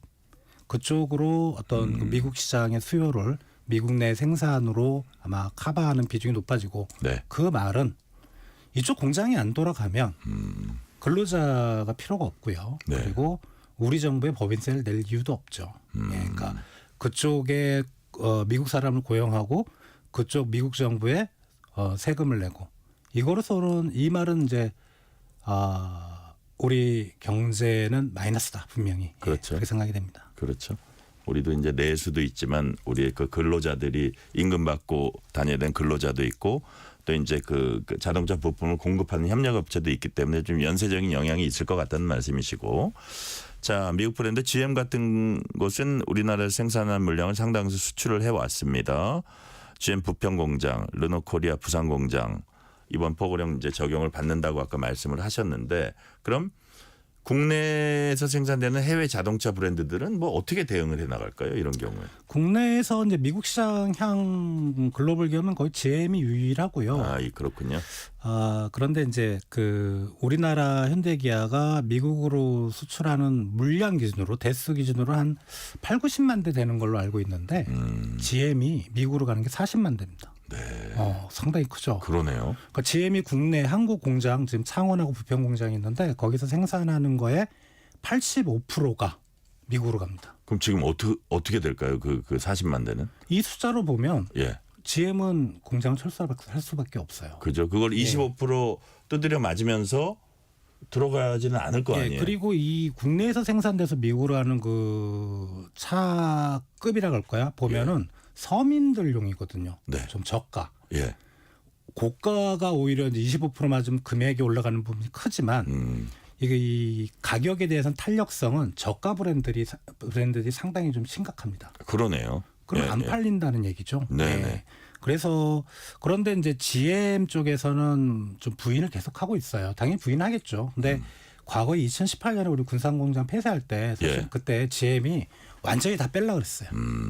우리 정부가 보조금을 주면서 군산공장 폐쇄하는 걸로 좀 막았지만 이게 그때 10년 동안 우리 공장을 유지하는 조건이었거든요. 그게 거의 다 돼갑니다. 한 2027년이기 때문에 저는 상당히 좀 개인적으로 우려가 되고 만약에 GM이 철수하면 그때도 군산 지역이 경제가 엄청 어려웠잖아요. 근데 인천, 부평 이쪽 경제 창원 쪽이 빠지면 상당히 지금 흔들릴 가능성이 있습니다. 그러니까요. 우리 경제에 지금 적지 않은 영향이 온다는 얘기네요. 자, 조지아 공장 준공식에서 나온 정의선 현대차그룹 회장 발언이 관심을 끌었습니다. 정의선 회장은 미국 정부 관세부가 이유가 굉장히 중요한 시기다.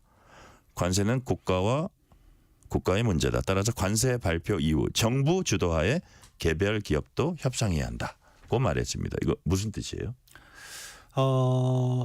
그 이제 정의선 회장님이 트럼프하고 좀 사진 찍고 그리고 조금 있다가 바로 우리 자동차 관세를 유예를 못 받았죠. 네.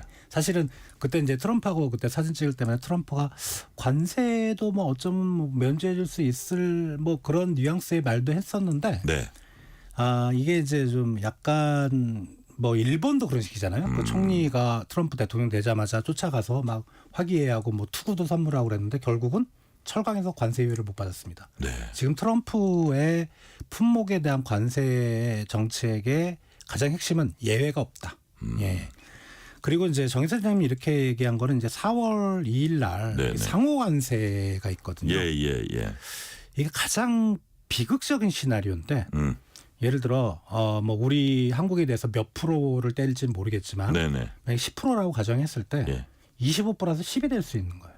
와, 35%? 아니면은 뭐 또 하나는 그 아주 긍정적인 거는 자동차나 철강은 이미 때렸으니까 나머지 미국으로 가는 부분에 대해서만 10% 뗄 수 있고. 근데 어느 건지는 규정도 없고 이건 트럼프 마음입니다. 그러니까 상호 관세라는 게 본래 이게 FTA 체결해 가지고 무관세면 무관세가 상호 관세가 아니라 트럼프가 말하는 상호 관세는 이거 본래대로 하면 너희 10%는 먹여야지 이게 서로 그 공평한 거예요. 뭐 이런 개념이잖아요. 그렇죠. 지금. 원칙적인 거는 양국이 똑같은 수입 관세를 하는 그게 게 상호 관세인데 트럼프의 머릿속에는 무역 적자를 개선할 수 있는 관세.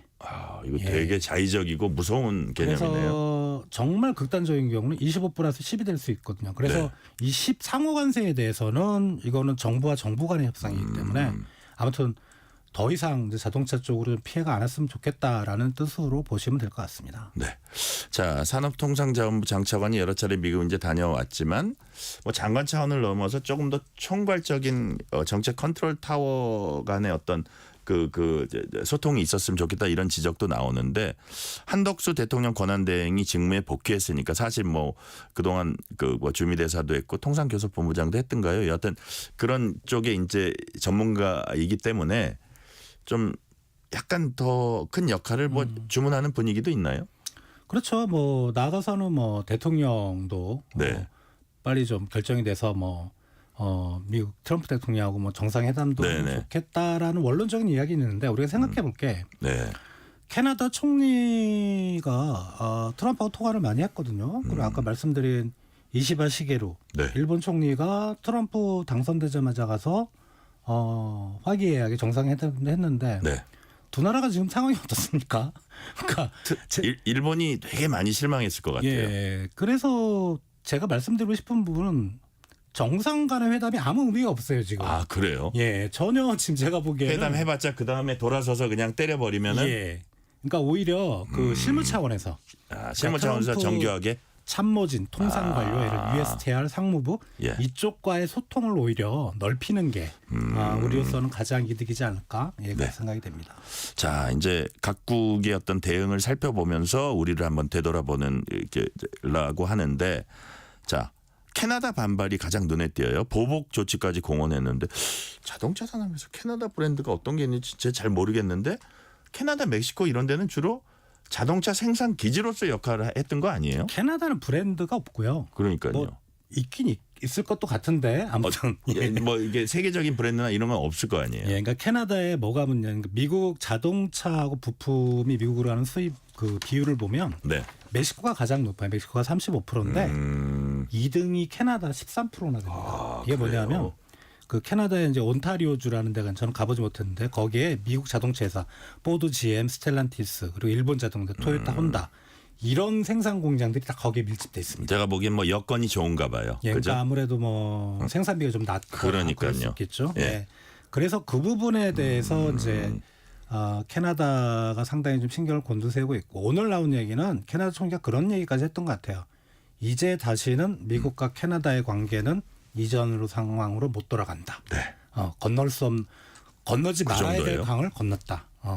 그래서 아주 뭐 지금 캐나다는 미국하고 아주 그냥 대립각을 엄청 세우고 있습니다. 새로운 수상이 또 아주 강경한 그 입장을 보이고 있고 반면에 반대쪽 이웃나라 멕시코 측 반응은 사뭇 다릅니다. 셰인바움 멕시코 대통령 미국과 활발하게 의사소통하는 나라는 멕시코가 유일하다며 관세 우대 조치에 대한 기대감도 나타냈습니다. 멕시코한테 뭐 해줄 수 있는 게 있나요? 미국이? 멕시코에 대해서 트럼프가 항상 요구하는 거는 네. 불법 이민과 마약 문제거든요. 이 멕시코 정부가 그 부분을 적극적으로 요번에 어필을 하고 있고 요번 건에 대해서도 이제 멕시코 대통령이 적극적으로 더 노력하겠다. 예, 납작 엎드리고 있죠. 예, 캐나다하고 멕시코는 좀 전혀 다른 방향으로 움직이고 있습니다. 일본 말씀은 아까 하셨지만 그 총리가 정상회담에서 그렇게 좋은 모습과 뭐 제가 뭐라고 표현은 국가 원수니까 안 하겠습니다. 그런 모습을 보였는데 이렇게 되니까 그렇게 공을 들였는데 일괄 적용 받게 되니까 일본 유감을 표했고요. 자, 미국 자동차 시장에 주목하는 또 다른 주요 수출 주체가 바로 독일, 스웨덴 같은 이런 유럽입니다. 유럽은 어떻게 지금 대응하고 있어요? 지금 보복 관세를 하겠다. 그렇죠. 그런데 지금 유럽 자동차 예를 들어 뭐 독일 같은 경우는 독일의 3대 자동차 업체들만 모으면 대미 수출량이 73% 되거든요. 유럽 경제에서. 독일이 상당히 타격이 클 것 같고 예를 들어 뭐 포르쉐 같은 그런 거는 세 대 중에 한 대꼴이 미국으로 갑니다. 아, 그래요? 예. 그러니까 뭐 사실 보복 관세한다고 좀 큰 소리 칠 상황은 아니고요. 그러니까요. 납작 엎드려야 되는데 또 유럽 사람들이 자존심 있잖아요. 자기네들은 수천 년의 역사를 가지고 있는데 나라 세운 지 한 200년, 300년밖에 안 된 저 나라가 돈 많다고 저러고 있으니까 쉽게 고개가 안 숙여져요. 그래서 아마 올해까지는 그럴 것 같고 올해 말서부터는 아마 고개를 숙일 겁니다. 막 뻗댕기다가 뭐 그런 거 아니겠습니까? 우리 산업이 살아야지 뭐 이렇게 되는. 자, 아까 이제 잠깐 주원 실장님이 말씀하셨어요. 또 하나 예고된 파고가 다음 달 2일 상호 관세 부과입니다. 자, 미국 해방의 날 모든 국가를 상대로 예외 없이 부과한다 이런 얘기를 했습니다. 아직 구체적으로 파악된 건 없죠. 예, 없죠. 그 더티 15이라고 네. 더러운 15개 국가를 이제 스콧 베센트 재무부 장관이 얘기를 했었는데 네.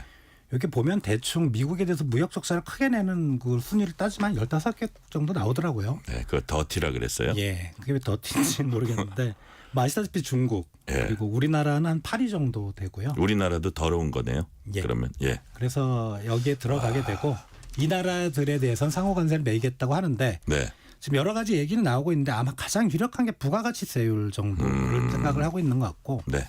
한국과 일본은 좀 낮은 편입니다. 이들 나라 중에 한 10% 정도 되고 네. 유럽이 한 20%. 예. 그래서 그걸 기준으로 하지 않을까. 뭐 부가가치세율로 관세율을 정하는 게 말도 안 되는 건데 네. 아무튼 뭐 지금 이건 트럼프 마음이니까 다음 주에 예. 나오거든요. 예. 한번 좀 지켜봐야 될 부분인 것 같습니다. 네. 자, 시간이 거의 다 됐으니까 마지막 질문 하나 해볼게요. 자, 그렇다면 이 트럼프발 관세 전쟁의 최후의 승자는 누구인가? 그건 오직 트럼프 미국만 최후의 승자가 될지 아니면 이 파고 속에서 우리나라가 승자 대열에 합류할 수 있는 방안도 있을 것인지 그건 약간 전망이라 그럴까요? 이렇게 한번 마무리를 해주세요. 지난 트럼프 일기 때 승자는 트럼프는 아니었습니다. 네. 예, 분명히 아니었고요. 예. 오히려 우리나라 같은 네. 나라가 좀 틈새 시장을 들어갈 수도 있거든요. 왜냐하면 네.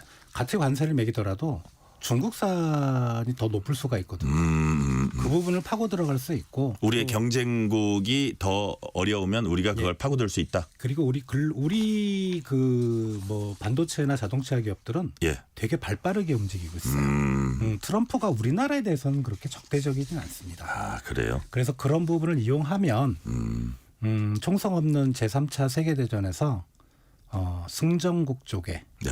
지금 모든 나라들이 모든 경제 열강들이 경제 영토를 뺏으려고 지금 눈에 불을 켜고 있잖아요. 우리나라가 경제 영토를 뺏는 전쟁에서 식민지는 안 될 수 있고 승전국 쪽에 설 수도 있겠다라는 네. 개인적인 의견을 말씀드려 봅니다. 자, 주원 실장님께서는 총성 없는 경제 전쟁, 관세 전쟁에서 우리나라가 승전국의 그 자리에 설 수 있는 가능성은 여전히 열려 있다 이렇게 말씀하셨습니다. 오늘은 여기까지 듣겠습니다. 주원 현대경제연구원 경제연구실장이었습니다. 실장님 말씀 감사합니다. 감사합니다. 퇴근길 당신과 함께 읽는 세상 이야기 KBS 1라디오 뉴스레터 K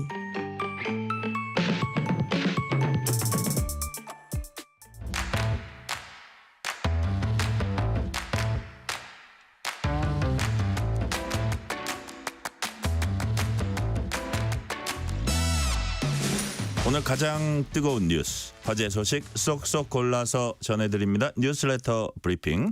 오늘은 한국일보 김도형 기자 나오셨습니다. 김도형 기자님 어서 오세요. 안녕하세요. 자, 산불 소식 오늘 집중적으로 전해드리겠습니다. 오늘 오후 5시를 기해서 경북 지역 산불이 발생 149시간 만에 주불이 진화됐다 이렇게 정부가 밝혔어요. 예, 조금 전이죠. 그 오후 5시에 경북 지역의 모든 주불이 진화됐다고 산림청이 밝혔는데요. 네. 오후 2시 30분에 영덕에 주불이 먼저 잡혔고요. 오후 5시에 의성과 안동 그리고 청송, 영양의 모든 주불이 진화가 됐습니다. 이철우 경북지사가 오늘 아침에 이날 해가 지기 전까지 주불이 진화가 될 거라고 좀 얘기를 했었거든요. 네네. 실제로 바람이 다소 불기는 했지만 헬기 운영이 좀 잘 됐고요. 모든 여건이 산불을 완전히 진화하기에 적합한 여건이었습니다. 아무래도 밤사이에 산림을 적신 비의 영향이 컸습니다. 5개 시군에서 1에서 3mm가량 적은 비가 내렸는데 네. 불똥이 날아가 번지는 비산화 위험을 낮췄고요. 그리고 진화 헬기 운영에 장애가 되는 연물을 제어하는 효과도 있었습니다. 거기다가 기온도 어제보다 10도 가까이 떨어졌어요. 당국은 오늘 중에 진화를 완료하기 위해서 모든 자원을 집중 투입을 했는데요. 헬기 88대를 비롯해서 진화 인력 5,500명, 진화 차량을 699대를 동원했습니다. 이제 잔불 진화 체제로 변경을 해가지고 잔불 진화에 모든 지원을 다할 예정입니다. 네. 자, 절대로 방심하지 말고 잔불 정리, 완진이라 그러죠. 완전 진화에 총력을 기울여질 것을 또 기대하고 그렇게 되기를 바라겠습니다. 자, 김 기자. 예. 보니까 인명 피해가 컸어요. 피해 상황 어떤지 좀 정리를 해주세요. 예, 인명 피해를 보면요. 오늘 정오를 기준으로 했을 때 사망 28명, 중상 9명, 그리고 경상 28명 등 65명입니다. 부상자가 어제보다 5명 늘었어요. 네. 산림청 통계상 사망자가 가장 많았던 게 그 26명의 사망자가 나왔던 1989년 산불인데 이미 이를 넘어섰습니다. 피해 면적도 역대 최악인데요. 네. 이번 산불로 산림 48,150헥타르가 피해 영향에 놓였습니다. 서울 면적이 약 80% 수준이고요. 그럼 거의 서울 면적이라고 보여지네요. 예, 그리고 축구장 크기로 환산할 경우에는 67,400개 넓이입니다. 네.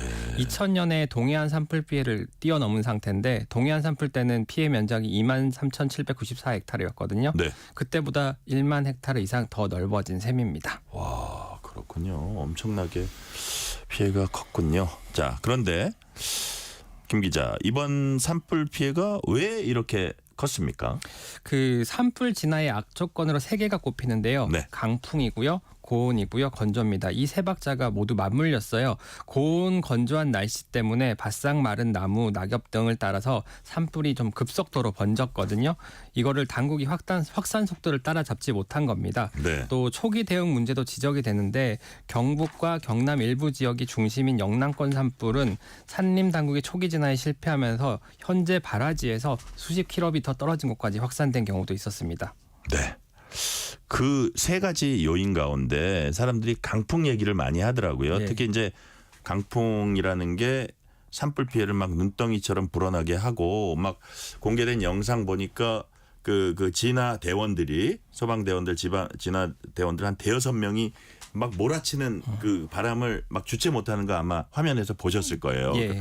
와, 정말 진화 대원들까지 막 몸을 못 쓸 정도면 정말 대단하다 하는데 이거를 속도를 또 이렇게 측정을 했더니 사람 성인 남성이 뛰는 속도보다 더 빠르게 퍼져서 정말 더 잡기 힘들었다 이런 얘기가 나오는데 무슨 얘기예요? 예, 일단은 의성 산불 같은 경우에 초속 10m가 넘는 강풍을 타고 네. 북동북권 5개 시군을 휩쓸었거든요. 산림청에서 열 탐지 자료로 분석을 했는데 의성 산불의 진행 속도는 한때 시간당 8.2km로 역대 가장 빠른 속도를 기록하기도 했습니다. 네. 2019년에 강원 속초 고성 산불 때 확산 속도가 시간당 5.2km 정도였는데 이보다 훨씬 빠른 셈입니다. 이번에 피해가 컸던 노약자들의 뛰는 속도랑 비교했을 때 훨씬 빠른 거예요. 그러니까요. 왜냐하면은 통상 65세 노인이 1시간을 뛰면은 7.17km 정도를 간다고 해요.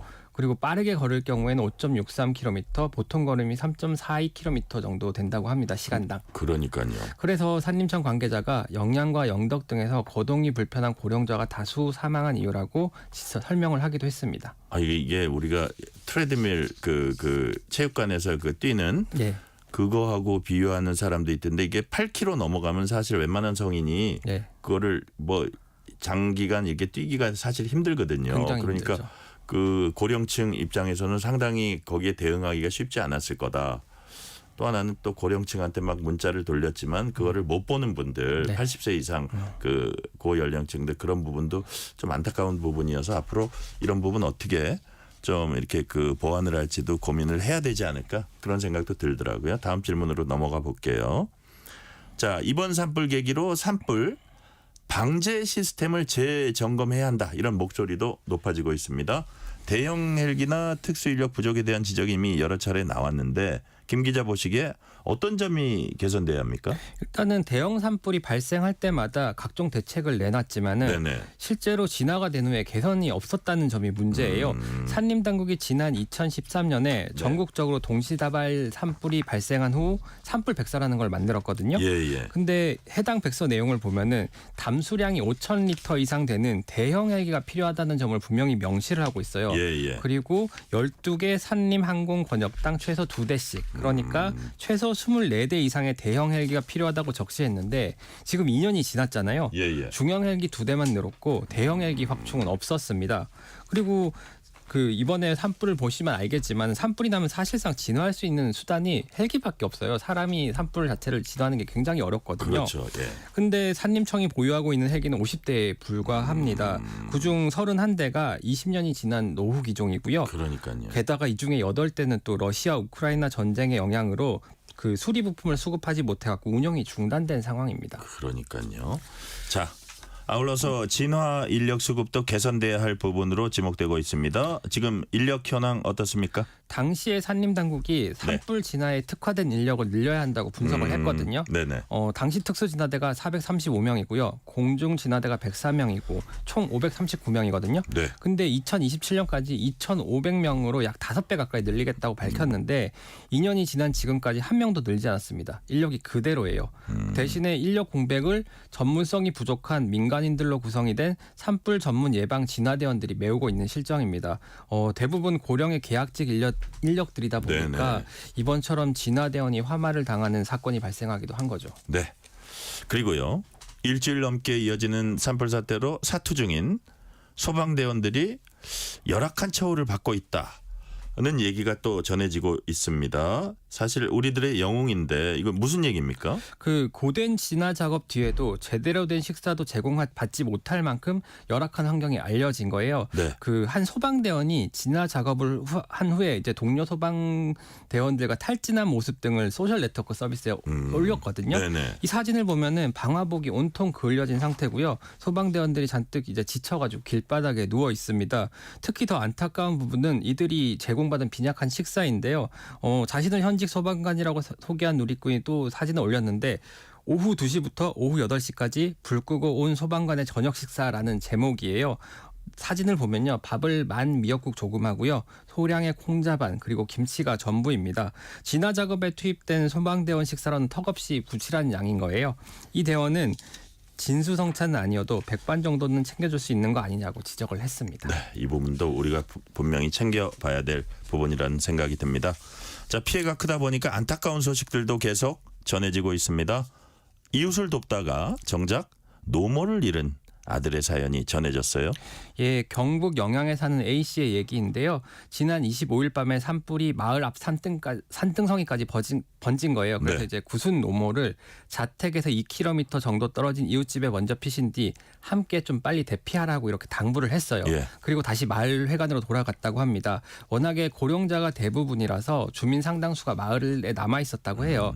약 30가구 정도 사는 마을인데 이분들을 이제 정신없이 대피하라고 이제 소리를 치고 길 안내도 하고 또 이동 수단이 없는 마을 주민 5명을 인근 초등학교 대피소까지 모셔다 드렸는데 네. 그 대피소에 계실 줄로 알았던 모친이 안 계신 거예요. 그래갖고 다시 마을로 돌아가니 산불은 이미 마을을 다 삼킨 뒤였다고 합니다. 뒤늦게 모친의 시신을 찾았고 그때 A 씨는 이제 같이 불구덩이에 뛰어들고 싶었다고 후회를 했습니다. A 씨는 취재진에게 엄마도 못 지킨 아들이라고 자책을 하기도 했습니다. 아들이 가슴을 쳤군요. 주지스님이 평생을 함께한 사찰에서 숨을 거둔 안타까운 사연도 전해졌습니다. 어디 있는 어떤 사찰입니까? 예, 영양군 석보면에 있는 법성사인데요. 이제 네. 주지 선정스님이 불에 타 숨진 채 발견이 됐습니다. 25일에 불이 크게 번지면서 대웅전이 아예 무너져 내렸습니다. 네네. 스님은 대웅전 옆 건물에서 다음날 숨진 채 발견이 됐어요. 산불이 빠른 속도로 번지면서 산속에 있는 스님을 대피시킬 상황이 안 됐던 거라고 합니다. 유년 시절부터 스님을 보고 자란 마을 이장이 얘기를 했는데 오래전부터 혼자 사찰을 지키셨다. 부처 그 자체였던 분이라고 슬픔을 표시했습니다. 또 주민 한모 씨는 스님은 혼자 사는 분들을 재워주거나 음식을 네. 나눠주기도 했다며 늘 남에게 베풀었던 분이라고 기억을 했습니다. 그렇군요. 자, 불길이 너무 커져서 교정본부는 청송군 경북 북부교도소 수감자들을 이감시키기도 했습니다. 인명피해는 막았는데 다음에 무사할지 모르겠다 이런 우려도 했다고 합니다. 이거 무슨 얘기예요? 당시에 교도관들이 수감자들도 이감을 시켜야 하고 네. 불길도 막아야 하고 그래서 많은 고생을 했다고 하는데요. 방화복이나 보호장비가 턱없이 부족해서 근무복 차림에 젖은 물수건을 두르고 불을 막았다고 합니다. 네. 왜냐하면 이 교도소가 보유한 방화복, 산불, 진화복 등이 8벌에 불과하기 때문이었습니다. 진화 작업에 260명이 투입이 됐는데 그 250명 이상 의상이 평상복 차림이었다는 뜻이에요. 당시에 진화 작업에 투입됐던 교도관 A씨는 교도소에 설치된 5개 소화전이나 소화 장비로 주변 불길을 잡는 것은 쉽지 않다. 다음에 또 산불이 나면 무사할지 모르겠다라고 우려를 했습니다. 네. 또 방독면도 충분하지가 않아가지고 대부분 방진 마스크를 쓴 채로 이제 진화 작업을 했다고 해요.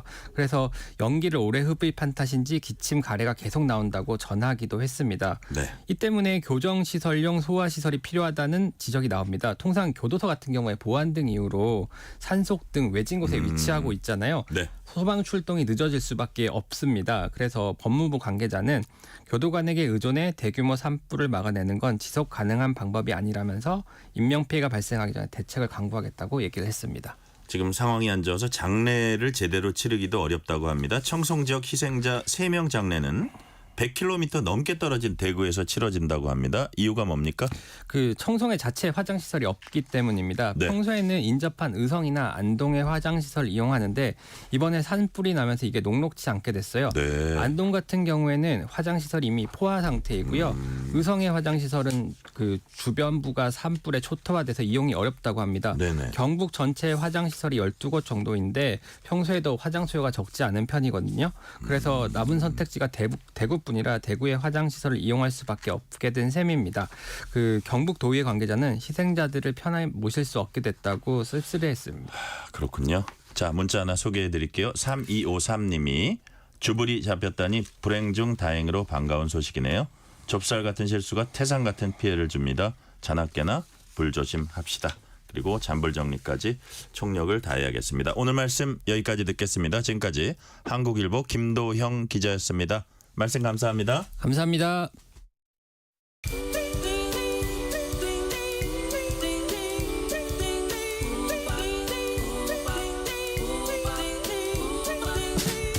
오늘 하루 뉴스를 정리해주는 다정한 편지 한 통. KBS 일라디오 뉴스레터 K.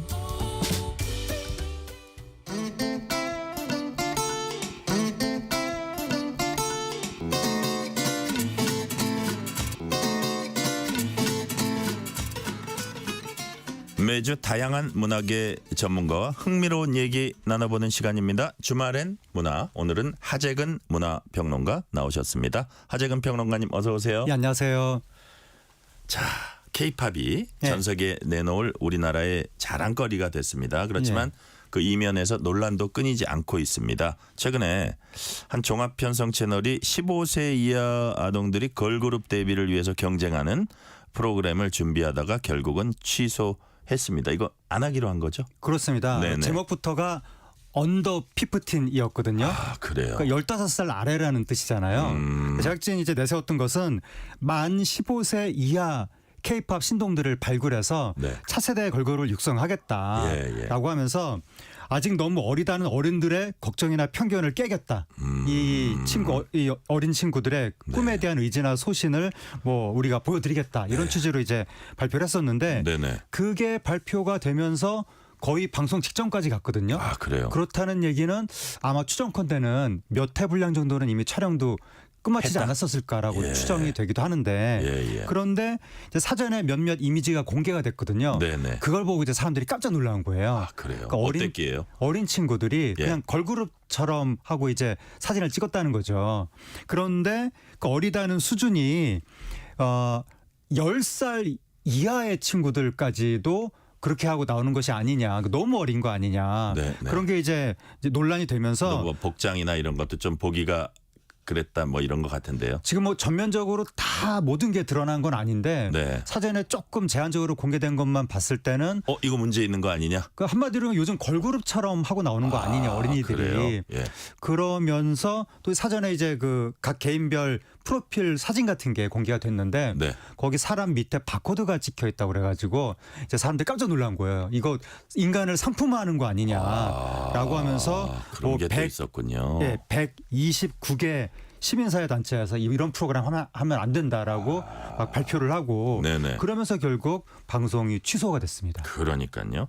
만약에 방송을 강행했다면 뭐 네. 이제 취소를 했지만 만약입니다. 했다면 다음 주 월요일에 이제 첫 방송 나갈 예정이었는데 예. 그동안 제작 제작진들은 어떤 입장이었어요? 그때 제작진은 예. 어리다는 이유로 방치되고 있는 15살 이하 친구들한테도 네. 기회를 주고 싶었다. 그러니까 아이들이 지금 방송을 기다리고 있다. 예, 아마 예. 출연자들하고 많은 대화가 있었겠죠.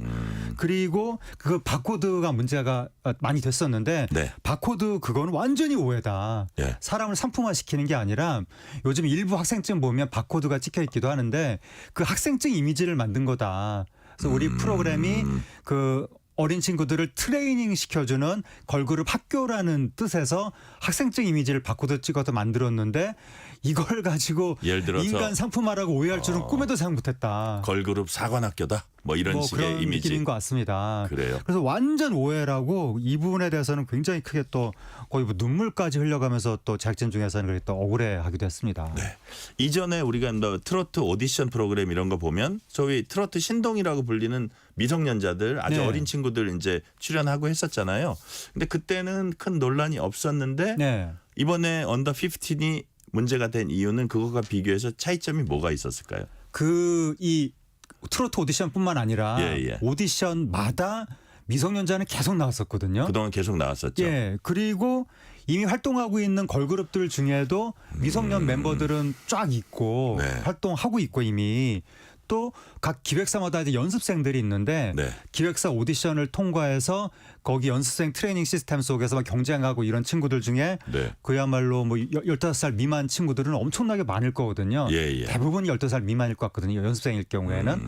그런데 그런 시스템으로 이미 굴러가고 있었는데 왜 이 프로그램만 유독 그러는 거냐라고 사실 프로그램 입장에서는 항변할 것 같은데 네. 다만 이제 이 프로그램이 제목부터가 언더 15, 15살 아래라고 제목부터 이렇게 지었다 보니까 네. 더 많은 사람들이 여기에 대해서 경각심을 갖게 된 것이 아닌가. 예. 그러니까 이제 기존에 어린 친구들이 제한적으로 있는 것도 일부 일각에서는 문제의식을 갖고 있었는데 네. 이런 프로그램이 전면화되면서 아예 그냥 그게 주류가 되는 거 아니야 그런 움직임이 네. 거기에 대해서 사람들이 많이 걱정을 했던 것 같고 아까 말씀드렸던 것처럼 걸그룹 같은 스타일링을 10살 이하의 진짜 어린이까지 하고 나오는 게 맞는 거냐. 그러니까 이게 트로트 같으면 네. 약간 아동 장기자랑 뭔가 좀 뭐 이렇게 그런 느낌이 들 수도 있는데 걸그룹 의상은 상대적으로 좀 노출도 심하고 이게 이제 트로트랑 다른 거 아니냐. 예. 그 부분에서 더 많은 사람들이 경각심을 가졌던 것 같습니다. 사실은 뭐 언더 15뿐만이 아니라 한 20살이나 10대 후반 이런 그 거기에 어떤 아이돌의 복장이나 이런 춤이나 이런 거에 대해서도 뭐 적지 않은 기성세대들이 좀 문제의식 갖고 있는 분도 있었거든요. 그렇습니다. 그래서 여튼 그거는 논란의 여지긴 하지만 그래서 이게 특정 방송 프로그램만의 문제가 아니라 아이돌로 대변되는 K-팝 산업 전체라는 측면에서 한번 좀 들여다볼게요. 네. 자, 지금 데뷔하는 아이돌 보통 몇 살 정도 됩니까? 그게 무슨 전수 조사 결과가 있는 건 아닌데 네네. 뭐 체감하기로는 네. 웬만하면 요즘 신인 걸그룹들의 경우에 한 17, 18? 그래요. 그 정도가 아닐까. 대체로 고등학생 연령대가 아닐까.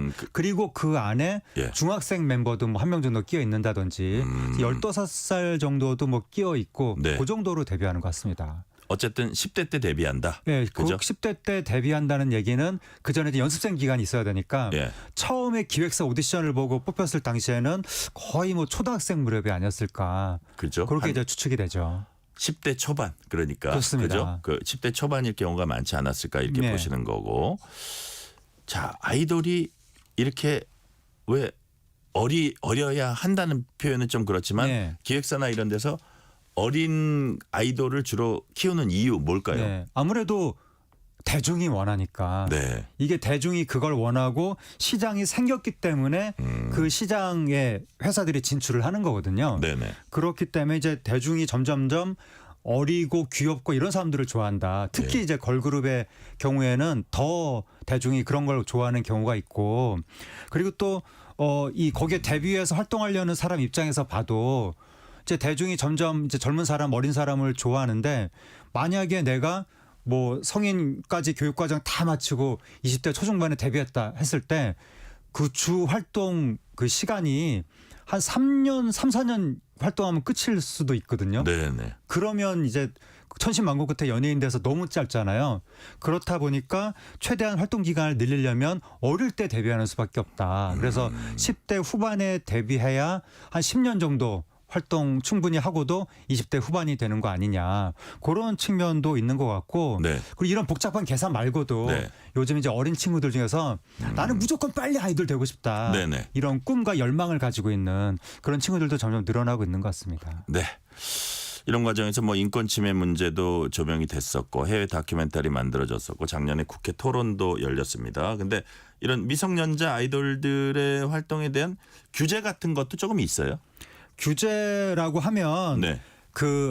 이 아동이라고 봤을 때 네네. 이 아동들 청소년들의 학습권, 뭐 휴식권 이거 중요하다는 얘기가 계속 있었거든요. 예. 왜냐하면 이제 연예계로 들어가면 밤샘 작업하고 막 그러니까 그래서 나이 문제가 그 학습권 문제가 계속 제기되니까 네. 기존의 규제가 생긴 게 15살 미만의 경우에는 주 35시간까지만 활동할 수 있다. 아, 일하는 시간을 규제 일종의 규제. 예. 그리고 또 15살 이상 청소년의 경우에는 네. 주 40시간까지만 예. 그렇게 이제 규제된 게 있었는데 이것도 약하다라고 해서 또 네. 세분화안이 지금 추진되고 있거든요. 네. 국회에서.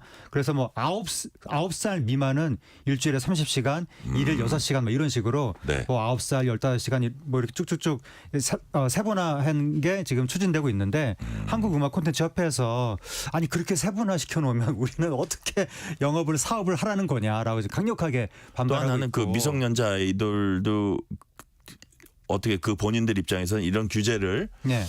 이제 좀 나이 적은 사람들 배려한다고 생각하지 않고 이건 나이 컷 아니냐 그래가지고 우리 일하려는데 뭐 못하게 하는 또 이럴 수도 있을 것 같아요. 아마도 이제 미성년자 아이들의 경우에는 자신의 꿈을 이제 찾아가는 거고 또 데뷔했으니까 빨리 나를 대중한테 알려야 되잖아요. 네. 활동을 해야 되는데 갑자기 나이 제한을 걸어서 예. 나 이 프로그램 출연하고 싶은데 집에 가라 이러면은 아마 당사자 입장에서는 조금 억울할 수도 있고 그러니까 뭐 그런 측면, 예. 그런 측면이 있죠. 예. 그래서 10대 청소년들이 아이돌이 될 수 있다면 난 뭐든지 다 하겠어.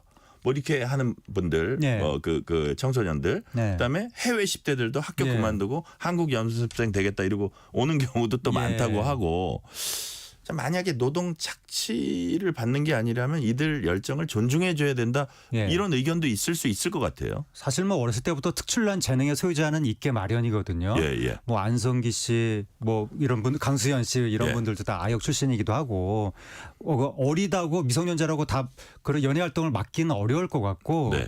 그들의 이제 재능이 꽃피울 수 있도록 밀어는 주되 다만 그 과정에서 학습권이나 뭐 휴식권 같은 게 침해당하는 일이 없도록 그리고 너무 상품화하거나 네, 이런 지나치게 부분을 상품화하거나. 이런 부분을 자제시키면서 네, 그런 부분들을 보완하면서 네. 이 시스템을 만들어가야 되지 않을까. 그러니까 그런 차원에서 국회에서도 연령대별로 세분화하려는 노력을 지금 논의하고 있는 것 같습니다. 자, 기획사 입장에선 어떤 아이돌이 얼마나 상품성이 있나 이건 뭐 따질 겁니다 아마. 근데 네. 수용자인 대중 입장에서 또 이렇게 들여다보는 관점이 네. 있을 거 아니에요. 그러니까 좀 아이러니한 게 네. 이번에 언더 15이라는 프로그램 만든다고 하니까 많은 누리꾼들이 엄청나게 비난했거든요. 네네. 근데 과연 그 누리꾼들이 다 미성년자가 활동하는 현역 아이돌들에 대해서 그런 비판을 할까? 대해서 의문점이 좀 있습니다. 아, 그래요? 그래서 미성년자 활동하는 그 아이돌에 대해서는 그냥 박수 쳐주면서 혹시 그 프로그램만 비판한 것이 아닌가. 예. 그러니까 대중이 그런 미성년자를 원하니까 계속 기획사가 만드는 측면이 있는 거거든요. 네네. 그러니까 대중부터도 너무 우리가 어린 친구만을 원하는 것이 아닌가. 스스로 되돌아봐야 네, 된다. 좀 나이가 좀 들었다는 이유로 네. 자꾸 우리가 냉대하는 것이 아닌가. 네. 그거를 좀 대중도 되돌아볼 필요가 있는 것 같습니다. 그러니까요. 그래서 언더 15 얘기 지금 방금 하셨는데 이거 만약에 방송됐다면 네.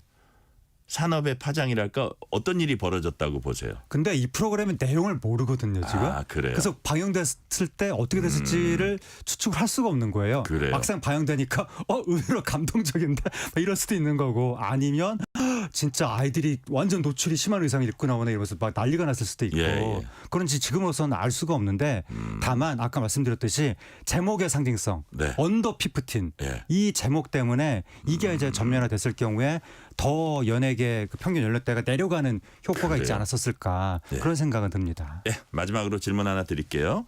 이번 논란이 우리 사회에 던진 어떤 숙제도 있을 겁니다. 그 과제는 어떤 거라고 보시는지, 또 우리가 이거를 어떻게 해결해 나가야 한다고 보십니까? 예, 그러니까 이 K-팝 산업이 쭉 이어지면서 네.